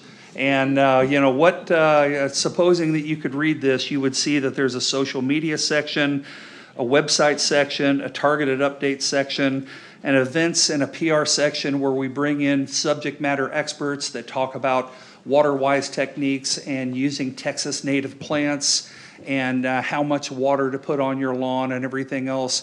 And a lot of this is really going to be wrapped around what we're doing here at Town Center Park, because that's really going to be the showcase for us to really step out and talk to our citizens about what these plantings look like, what these softscape materials are, and that you don't have to look at xeriscape with rocks and cactuses in your yard to be water-wise and conscious about that. We also have a 90-day plan that we'll be executing against at the conclusion of this meeting starting in October. And it will include all of these elements, and open for discussion and consideration will be a town hall meeting where we'll talk about the elements of conservation, where we'll talk about our water bridge plan, the timing for that, and continue to bring the citizens of this town along with us as we embark on these big capital-intensive projects. From a water loss standpoint, our two areas that this covers includes evaporation and system leakage. Ryan Moorman and I think Dr. Heitz did a calculation that kind of at the peak during our summer, we can lose up to about 400,000 gallons a day just on the pools that are on the ground in Heath in water evaporation. And we were fortunate this year not to have a truckload of triple-digit days, but you guys know what I mean when you have to go out there and turn your pool pump on to kind of refill those things. But overall, I think that we must develop a plan for the assessment of our water loss and a plan to reduce this over time. We've got this wonderful Ferrari of a water management system that's now in place with the new water meters that we have, and I think that this will give us the ability to take a look at that and analyze that data to look at outliers and see if there are leaks in the system so that we can take care of those quickly and that we're not spending water in untilled places so that we have the ability to use that for our citizens. I think also one of the things that we need to do is we need to calculate the water we're going to need for our park on an ongoing basis, not only on the installation side, which will be about 600,000 gallons a day, while all of the softscape materials, particularly the grass, which is the big water hog, to basically get seeded in really the right way, but really on an ongoing basis as well. Maintenance costs are something I think that are overlooked, but end up biting you in future budget years. So we want to look at that as well.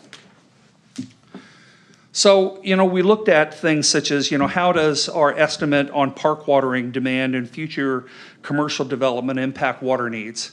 And, what do we need from a non-potable water perspective to actually go after these things? And this year, with so many line breakages, and it's like playing whack-a-mole, I think, for about 2 or 3 months out of the year this year, every time that we had a contractor in Heath, they ended up hitting lines that, we just didn't know anything about. So our intelligence has to get better on kind of what we have underground, because as building takes place, we can't afford all of these outages. And also, how does Heath improve its redundancy given our dependence on rock wall for our water supply? Right now, we are, absolutely tied to the city of Rockwall with regards to every drop of water that we get. And I think that's a fairly vulnerable position to be in. So I think that having wells online or having parallel lines gives us the ability to explore redundancy options which will benefit the city and the citizens that are in Heath as well. So on the infrastructure and on the maintenance side, just 2 items here. We need to proactively update our infrastructure. We have aging infrastructure, old pipes and connections. And, we have some big capital expenses coming up with regards to the motors that are going to be used and the electronics that are going to be used on these well systems. Like we found out just a few years ago where we had a pump went down and we had to wait, quite a while for a new pump to become available. And I think in the perfect storm, it was kind of during the COVID season where really nothing was available, anyway. We need to avoid that at all costs and plan in the future for some backup and some redundancy given our reliance on these systems on a go-forward basis. So Dr. Heitz, I'd like to thank you for your incredible brain power and your analytical capability in helping us come up with some of these models and some of these issues where we're kind of looking around corners trying to solve for the unseen things. And running companies and what have you in the past, I know you've been in the private sector as well, you have to be able to see around corners and be able to predict the future even when it's not clear. So thanks for your help with there. So this slide just basically talks to some of the subject matter experts that we've reached out to that have voiced their willingness to come in and assist us. The Agriculture and Natural Resources team at Texas A&M, the TCEQ committee has offered to come in and work with us as well. We talked about North Texas Municipal Water District, the North Central Texas Council of Governments, and also deep well drilling experts who have significantly added to at least our knowledge. I think Brian's the only one that has expertise, but the rest of us just have an ongoing knowledge base with regards to what it takes to put holes in the ground and casing and pumps and motors and pull things out that we can actually drink and enjoy in our daily lives. But we have a whole system of people that I think are willing to come in and work with us at the committee level and work with us at the city level to help us get smarter and to help us get better at what we're doing for our overall water plan.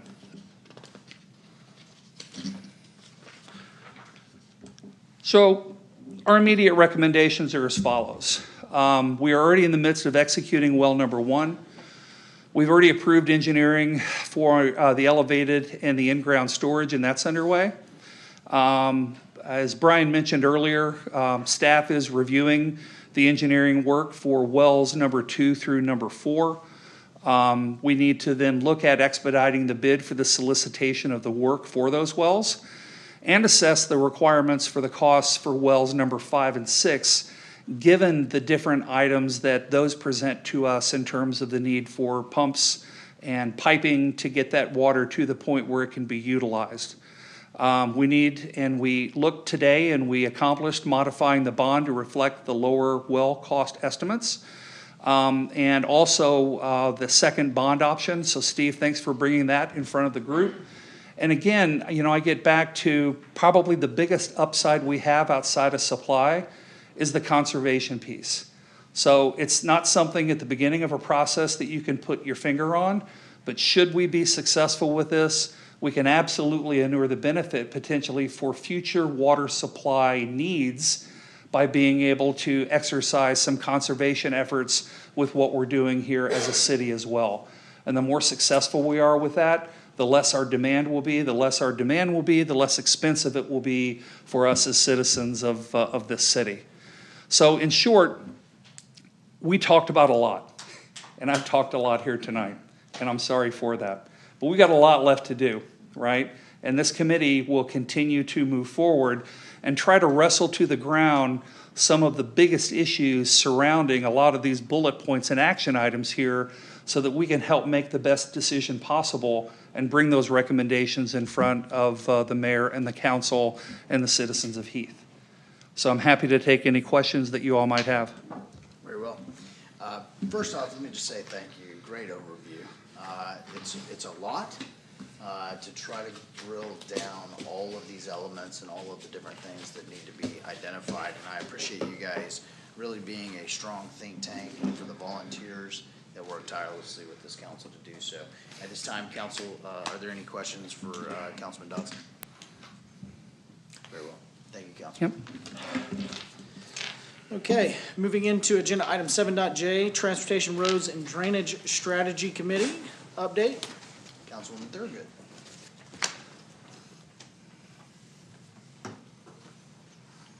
Good evening. I hope you'll all bear with me. This is my first time. All right. Do I press this button? Oh, look at that. It's really not that hard. Okay, got it. Here we go. Transportation, roads, and drainage strategy.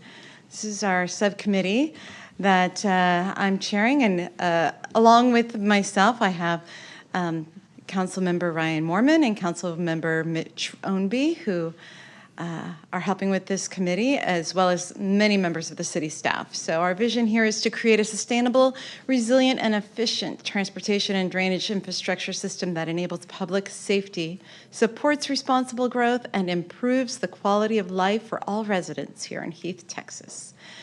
Our mission statement is to partner with city staff, residents, engineers, and planners in prioritizing, implementing, and data-driven community-supported maintenance and capital improvement projects for transportation drainage, emphasizing transparency, fiscal responsibility, and environmental stewardship.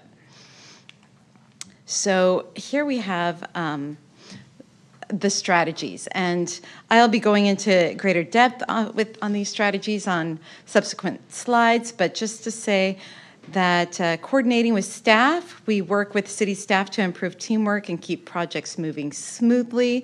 We assess needs and data by looking at community input and data to understand the needs and set the right priorities for our community. CIP, which is the capital improvement projects, are to review big city projects and make sure that they line up with today's needs and priorities. Identifying funding is always important.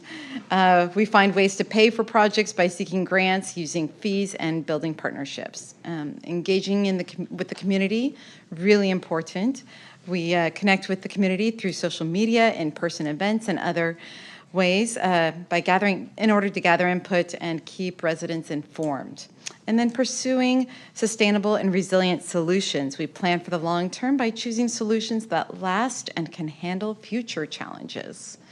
Here we go. So we have a few items on here to consider. First of all, we've got customer service, and we review conditions assessments and have identified some priorities for repairs. The CIP list was last updated in 2020, and this is where we stand currently.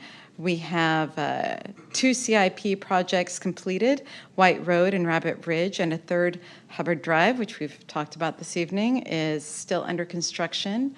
Another thing, under assessed needs, you see a community CRM, that's a customer request management program, and that is a way for the community to be engaged when they have when they see a need that arises on a roadway.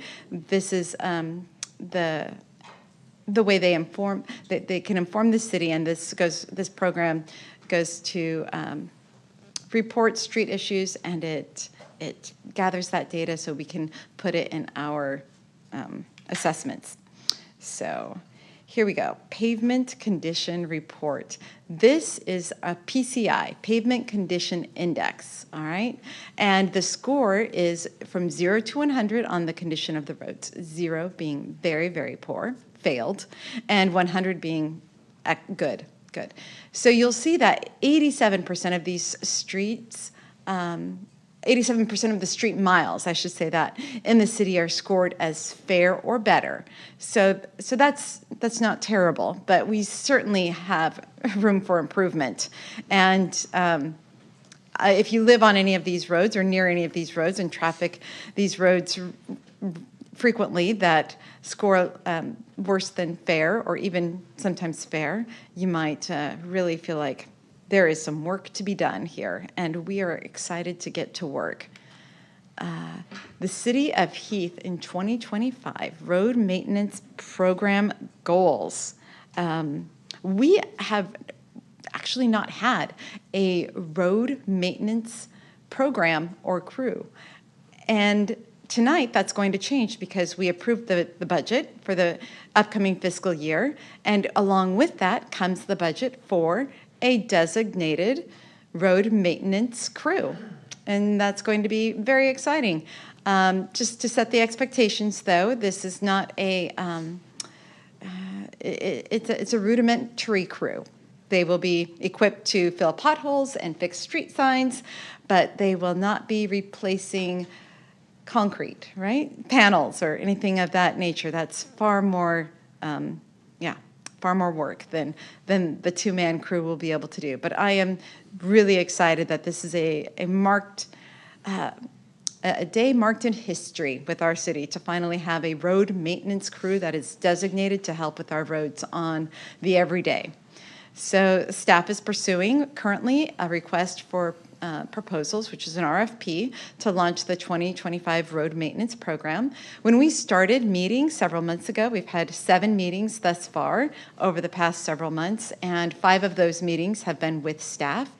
And initially, we didn't have any money, and therefore we really didn't have, it was very much we're meeting to dream about what we might do when we did have money. And so when the budget that was set aside to fix roads this year was earmarked to fix the bridge on Meadowview Road, which we looked at earlier this evening.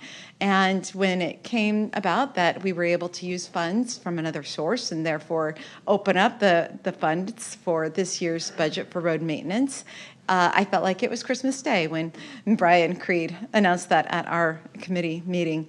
And we got to work looking at, well, great, where do we start? Because there is a lot to be done.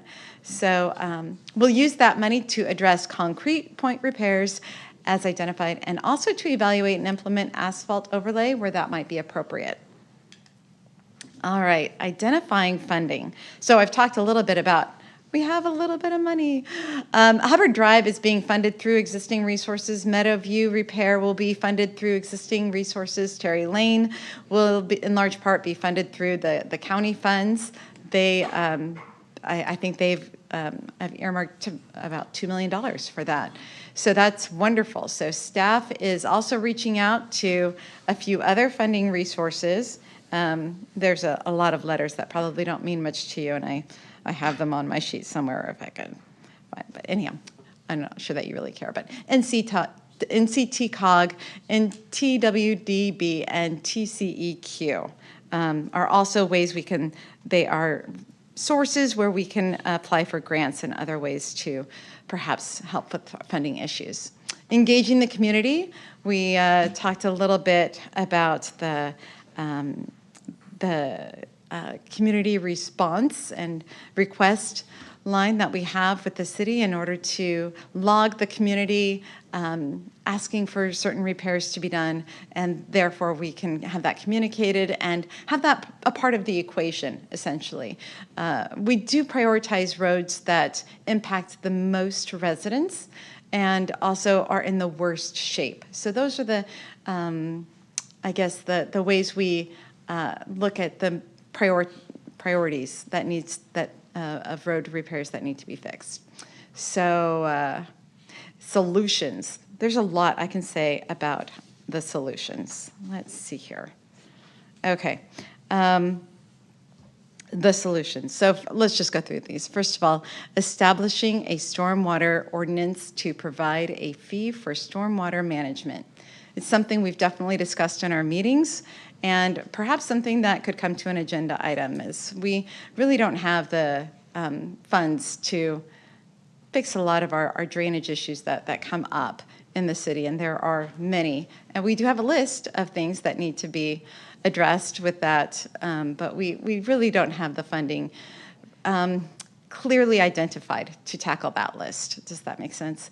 So that's something that we are currently working on, and that might come up for an agenda item in a subsequent meeting. Updating the city's engineering design standards for road and drainage infrastructure. When our resident Ginny here got up and said that she moved here in 1991, I believe. 1971. Oh, okay. Wow, that was a long time ago.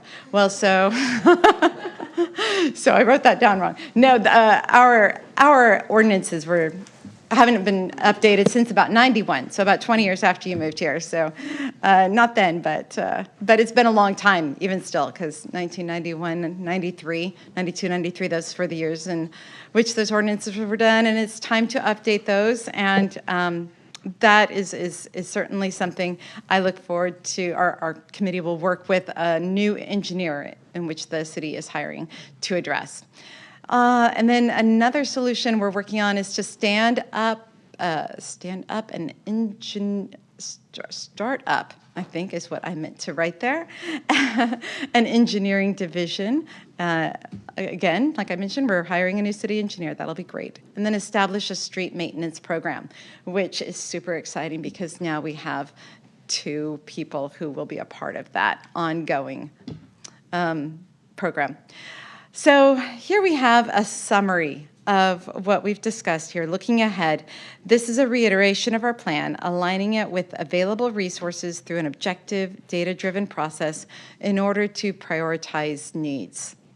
And recently, at our last meeting, we collaborated with the Rockwall ISD on the Horizon Road traffic. That is particularly acute during school drop-off and pickup times. So this is an issue that has come up and has had a lot of citizen engagement and concern.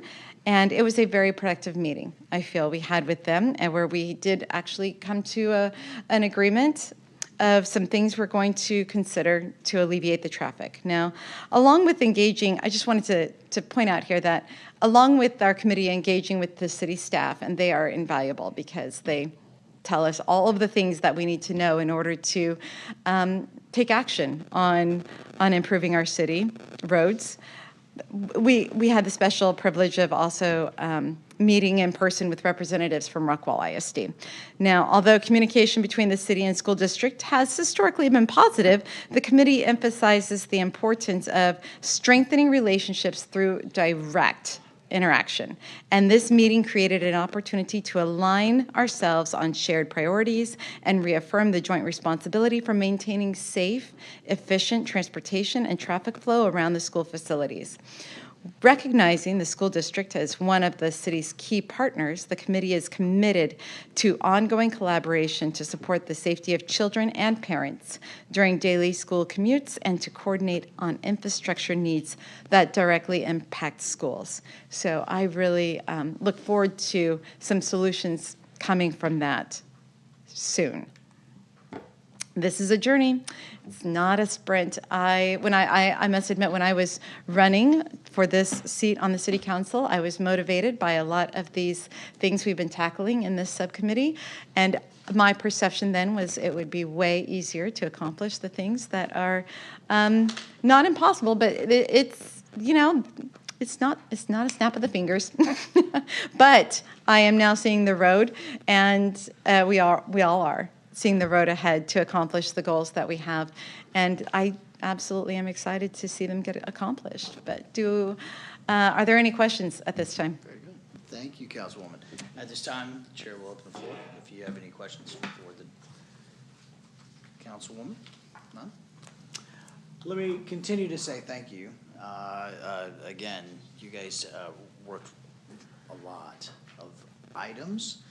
To even boil it down is starts really high, and you guys have been able to do that. And I'm very excited to see what you guys do moving forward as we continue to tackle an update of our thoroughfare plan, as well as working on items for some of these roads that we do have major concerns with. So thank you. Okay. Appreciate it. Moving into agenda item 7.k, Customer Service Committee update. Councilman Dodson. Thanks very much, Mayor. We worked as a committee on really one large overarching item, and that is how do you improve customer service with a city? Knowing that all the citizens that we engage with are in effect customers of the city and clients of the city in many, many cases. So we had the distinct privilege to look at things through a different set of lenses throughout this particular exercise. And, one of the things that we talked about was how do we delight our citizens with a real service-oriented culture? How can we change the narrative from, oh my God, I've got to call the city, to, wow, I actually had a pretty good experience and they really helped me with the problem that I had. And I think a lot of it starts internally, But I think a lot of it also falls on the responsibility of everyone that engages with citizens, including council, including the boards that we have, as well as city staff.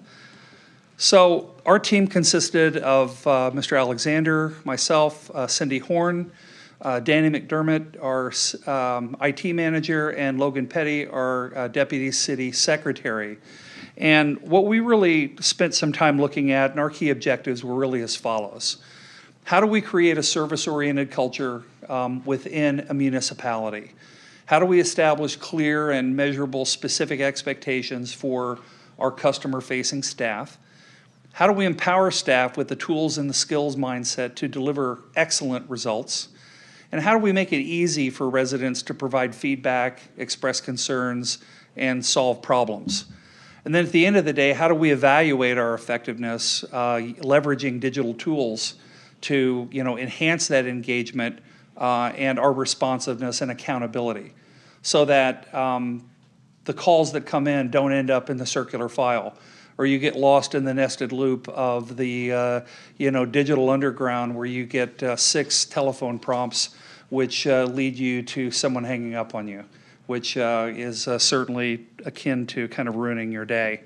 So our service pillars are really just 3. And we talked a lot about the Heath Way, and I'm going to have Steve Alexander talk about what that concept is and what we're going to try to incorporate here in Heath that's pervasive from top to bottom, not only in our city, but throughout our community as well. We're also going to talk about rewards and recognition. How do you catch people doing the right things? As opposed to how do you reprimand them for doing the wrong things, we want to catch people doing things right. We want to reward and we want to recognize them for that. We want to celebrate that, and we want everybody to kind of participate along those lines. And then, as was talked about with Michelle and with others, how do we engage our citizens in a meaningful, easy-to-use portal where everyone can take and use their cell phones and access the portal and talk about concerns or talk about engagement, with a system that will track their call and their complaint or their service request all the way through and even automatically escalate it throughout our city staff, so that everyone, particularly upper management, has the ability to see and to acknowledge these requests and follow up on them accordingly. So with that, let me bring up Steve Alexander to talk about the Heath Way, which I think is really the underpinning of a lot of what this program's all about. Steve?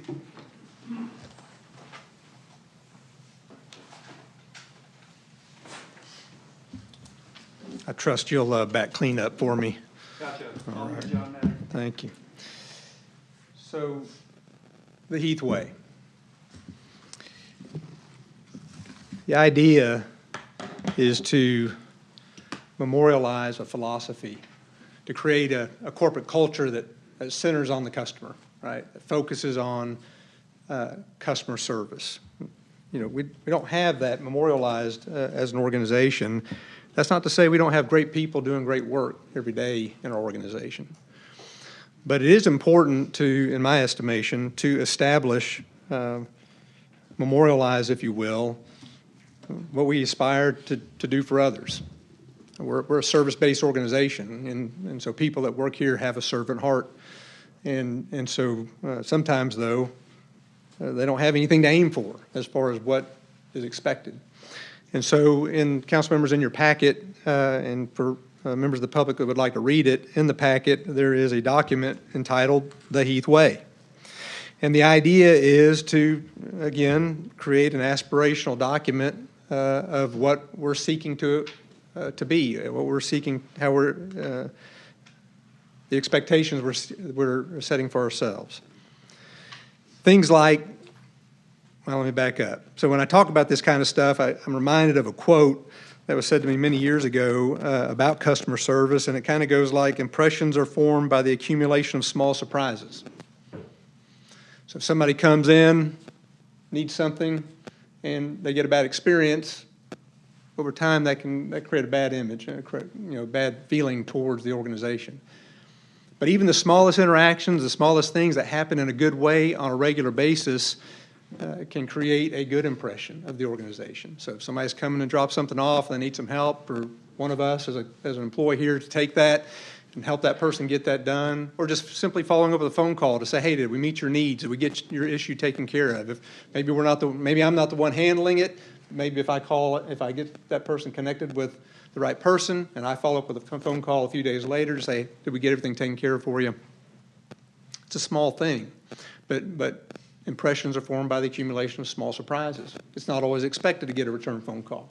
Or maybe if city staff makes a mistake, or our organization makes a mistake, send some flowers, send an apology note. Something that you don't always see happen, but that's a small surprise. And over time, that accumulation of those small surprises will formulate a positive opinion of our organization. But we have to empower people to be able to do those things, right? We have to let people know that it's okay to take care of business in that way, that we expect our employees, our organization, to take care of its customers. And that's what the Heath Way is about, trying to set that in motion, instill that in our employees, preach it, train it, evaluate performance on it, and over time, we end up with the Heath Way, the way we want to conduct business, the way we want to treat our customers, the way we want our customers to feel when they come to our organization or they call our organization.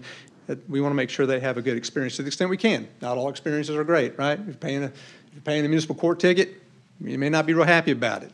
But perhaps if we had a jar of candy sitting out there for somebody to take a piece of candy while they're here doing that, it maybe makes us feel a little better. I mean, it's small stuff, right? But it's how we treat our customers, how we want our customers to feel when they come here and they interact with us.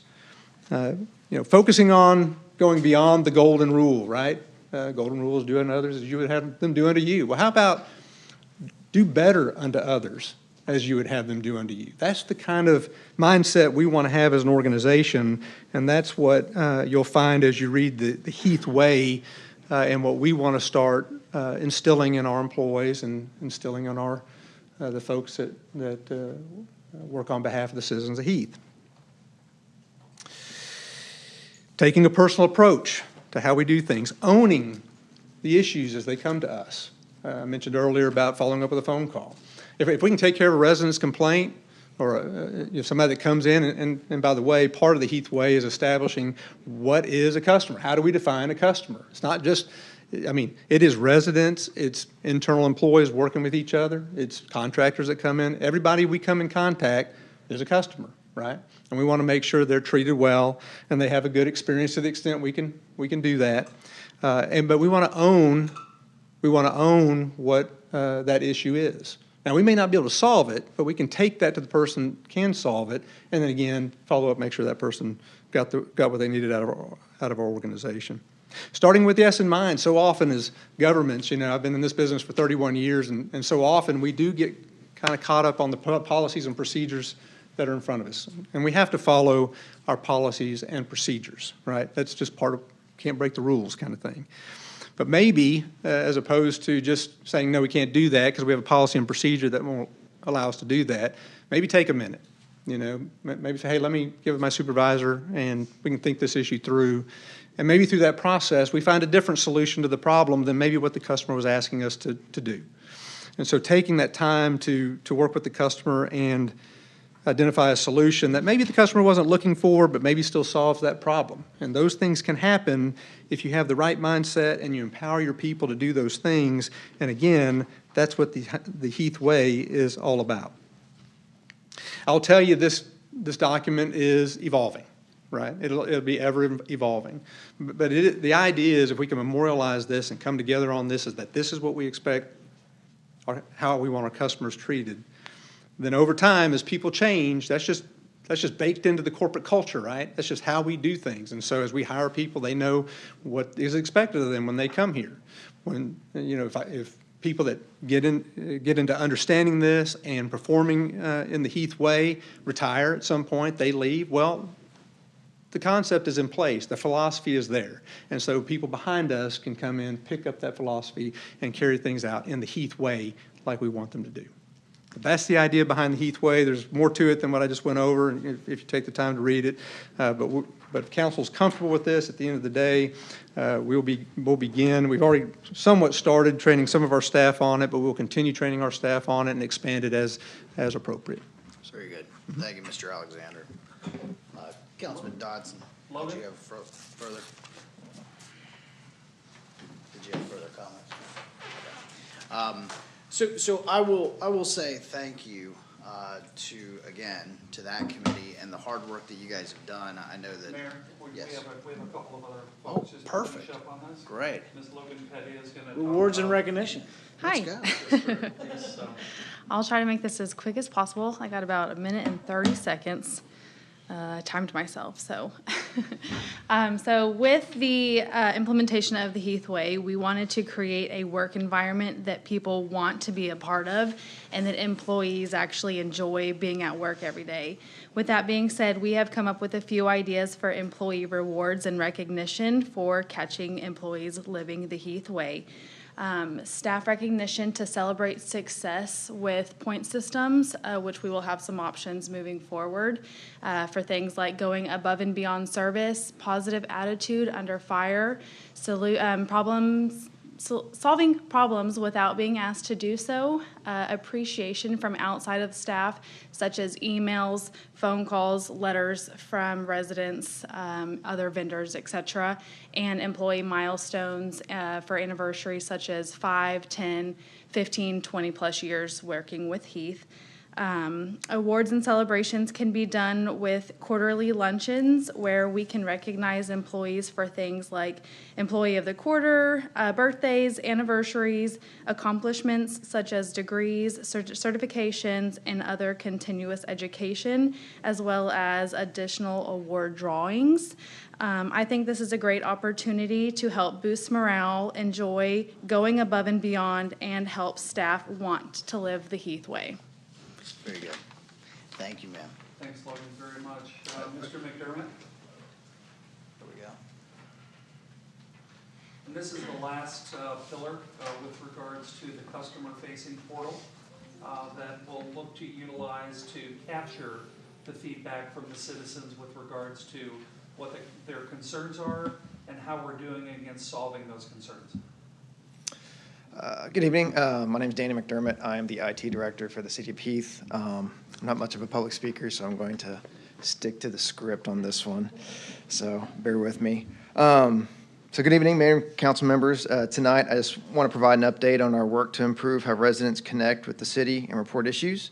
As you know, Heath already uses OpenGov as our city management platform, including permitting and licensing, which covers code enforcement.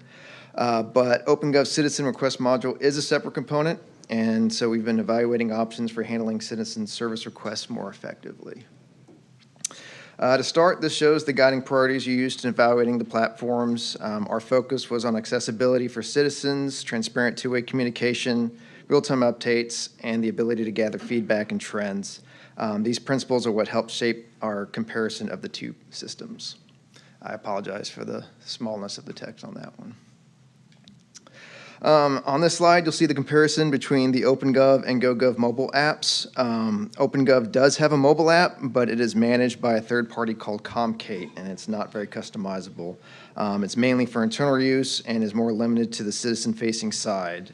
Whereas on GoGov, on the right, it offers a fully branded city app that we can tailor directly to Heath, and it creates a more consistent and user-friendly experience. And that just kind of shows you, the comparison. One's kind of pretty, standard, whereas the other one, we can customize it as we want, and we can put our own branding on it. So on this slide, it shows how the two platforms handle requests and code enforcement. OpenGov relies primarily on website submissions and email updates. Even though the Comcate app shows the request option, we were not shown this during the demo that we had with OpenGov, and so they made it seem like requests would still need to go through the Heath website and that the Comcate app would be mainly internal use only. It is integrated with asset management, which we do have, and that's for city repairs like potholes and such, but it does not integrate with our current permitting and licensing and code enforcement module. They did plan on an integration with code enforcement via an API that was supposed to be live this month, but we would most likely be one of the first people to test that product, and as we know, potential for issues could cause some disruption, so not too sure about that. The citizens would receive email updates, but there would be limited visibility on the website. And there is reporting for us to look up prior issues and you know, scout trends and things like that, but there is no survey feature. It would be handled via a separate company like SurveyMonkey or something along those lines. Whereas on the right with GoGov, you can see it allows requests to flow directly into code enforcement. Residents receive real-time updates through the app or with email, and it includes a built-in survey module so we can track those things and we can reach back out to customers as we need to. And so this all ensures issues are tracked and resolved transparently. On the strengths and costs, we compare, obviously, the strengths and costs. OpenGov integrates well with asset management, which we have. It is an established software as a service provider, but it does come with some higher upfront costs, whereas GoGov provides a mobile-first experience. It's got transparent communication, and it has no startup costs, which makes it easier and more affordable to launch quickly. It's also used by neighboring cities, so residents who have moved from those locations may already be familiar with the application.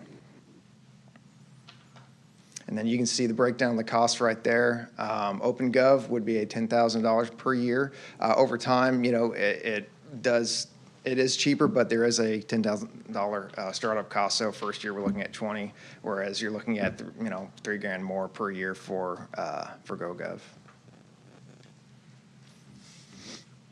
And then on this one, this is just kind of going over the summary of our decision. Now, OpenGov remains a strong city management platform that we will continue to use for finance, permitting, and licensing.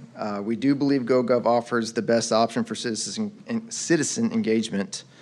Based on this review, staff recommends moving forward with GoGov as our citizen request module. So this slide right here is outlining the deployment schedule with GoGov. As you can see, the deployment time is roughly 6 weeks. We'll begin with configuration and staff training, and then we'll move into testing to ensure everything is working smoothly. And then after that, we'll be ready for a public launch and begin our citizen outreach.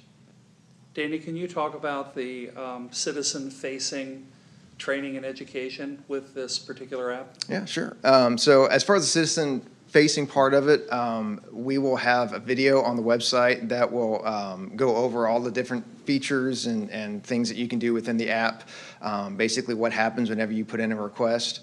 We'll have most likely a QR code on the website to send you to where you need to download the application. We'll have a brief, you know, FAQ just to answer some, you know, pretty general questions. But GoGov tells us this is going to be and from what we've seen, it's a very intuitive app, easy to use, and so we believe it's going to be a really easy product to just pick up and use and get connected with the city and get what you need done. And finally, on this slide, this introduces what the app will be named. We're going to most likely go with My Heath.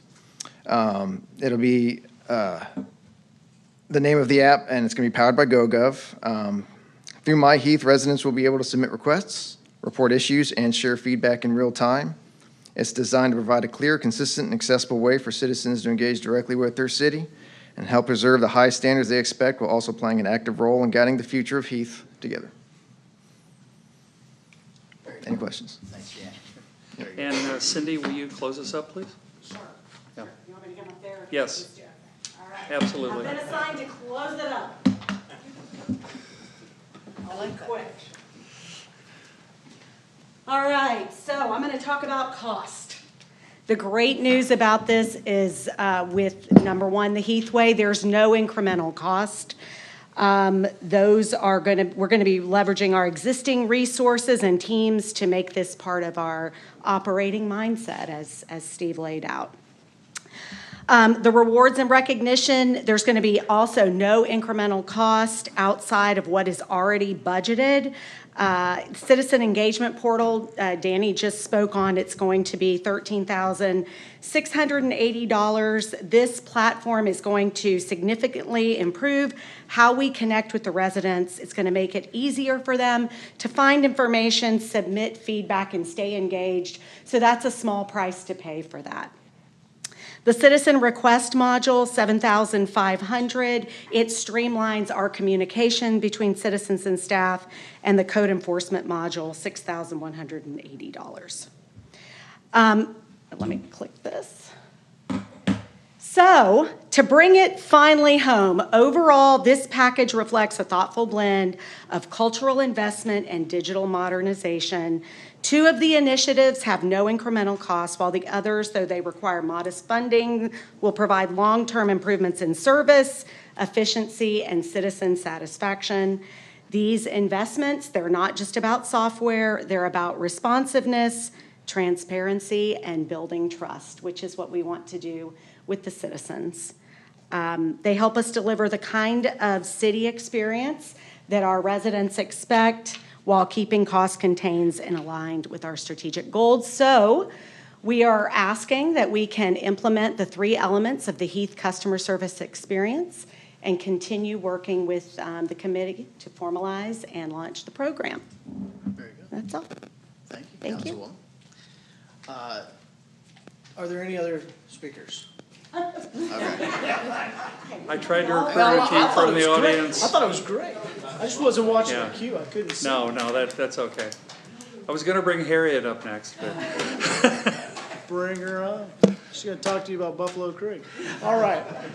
Any other comments, Councilman Dodson? no, sir. Very well. Any questions at this time? The floor is open for any questions. Wonderful. If there are no questions, I will continue my statement, and I appreciate you guys going even more steps forward to kind of go through the details. I'm very proud of the work that you guys are doing. I know that it's been ad nauseum some days with staff when we talk about KPI management and accountability and who our customers are and ensuring that we have a culture from the dais all the way through the staff and making sure that our residents feel it and see it. And I know that we've got wonderful staff, but even starting at that culture level, the Heath Way, I think it's great. And so I'm very proud of the work that Mr. Alexander, you're doing to lead the staff. And thank you, council, for these committees. This work it's tumultuous. It's a lot. And so just like I've said on each committee that's done these updates, we thank you guys for doing these updates, but I know that there's tireless hours that have gone into this. And for the residents, that's on top of budget meetings and workshops and all of the different sidebars. I'm actually excited whenever I pull up and I see you guys are here in a meeting. I'm like, oh, that's great. I'm not here by myself. You guys are working diligently behind the scenes. So thank you guys, because we do want to be best in class. And some of the things that we've done, right, we started off, whenever I first took office, we started off on branding and who we are as a community and being a premier outdoor lifestyle community. And then we jumped into and we said, hey, look, let's go back to that comprehensive plan and let's figure out exactly what we're doing. And there was 2 years prior to me even getting here, and then we rounded that out. And we said, hey, we're going to tackle water. We're going to tackle all of these infrastructure needs. We're going to tackle budget. But we're also going to tackle some customer service, and we're going to tackle some other things. We're going to tackle DPS and making sure that we're the safest city in the state of Texas. So again, tonight, thank you for that update, and I appreciate all your work that you're doing to give us this update, but we want to see more work. So there's a lot more to do. So thank you guys for that. If there are no other further comments at this time, we'll move into agenda item number 8, and we will adjourn at 8:48. Thank you, everyone.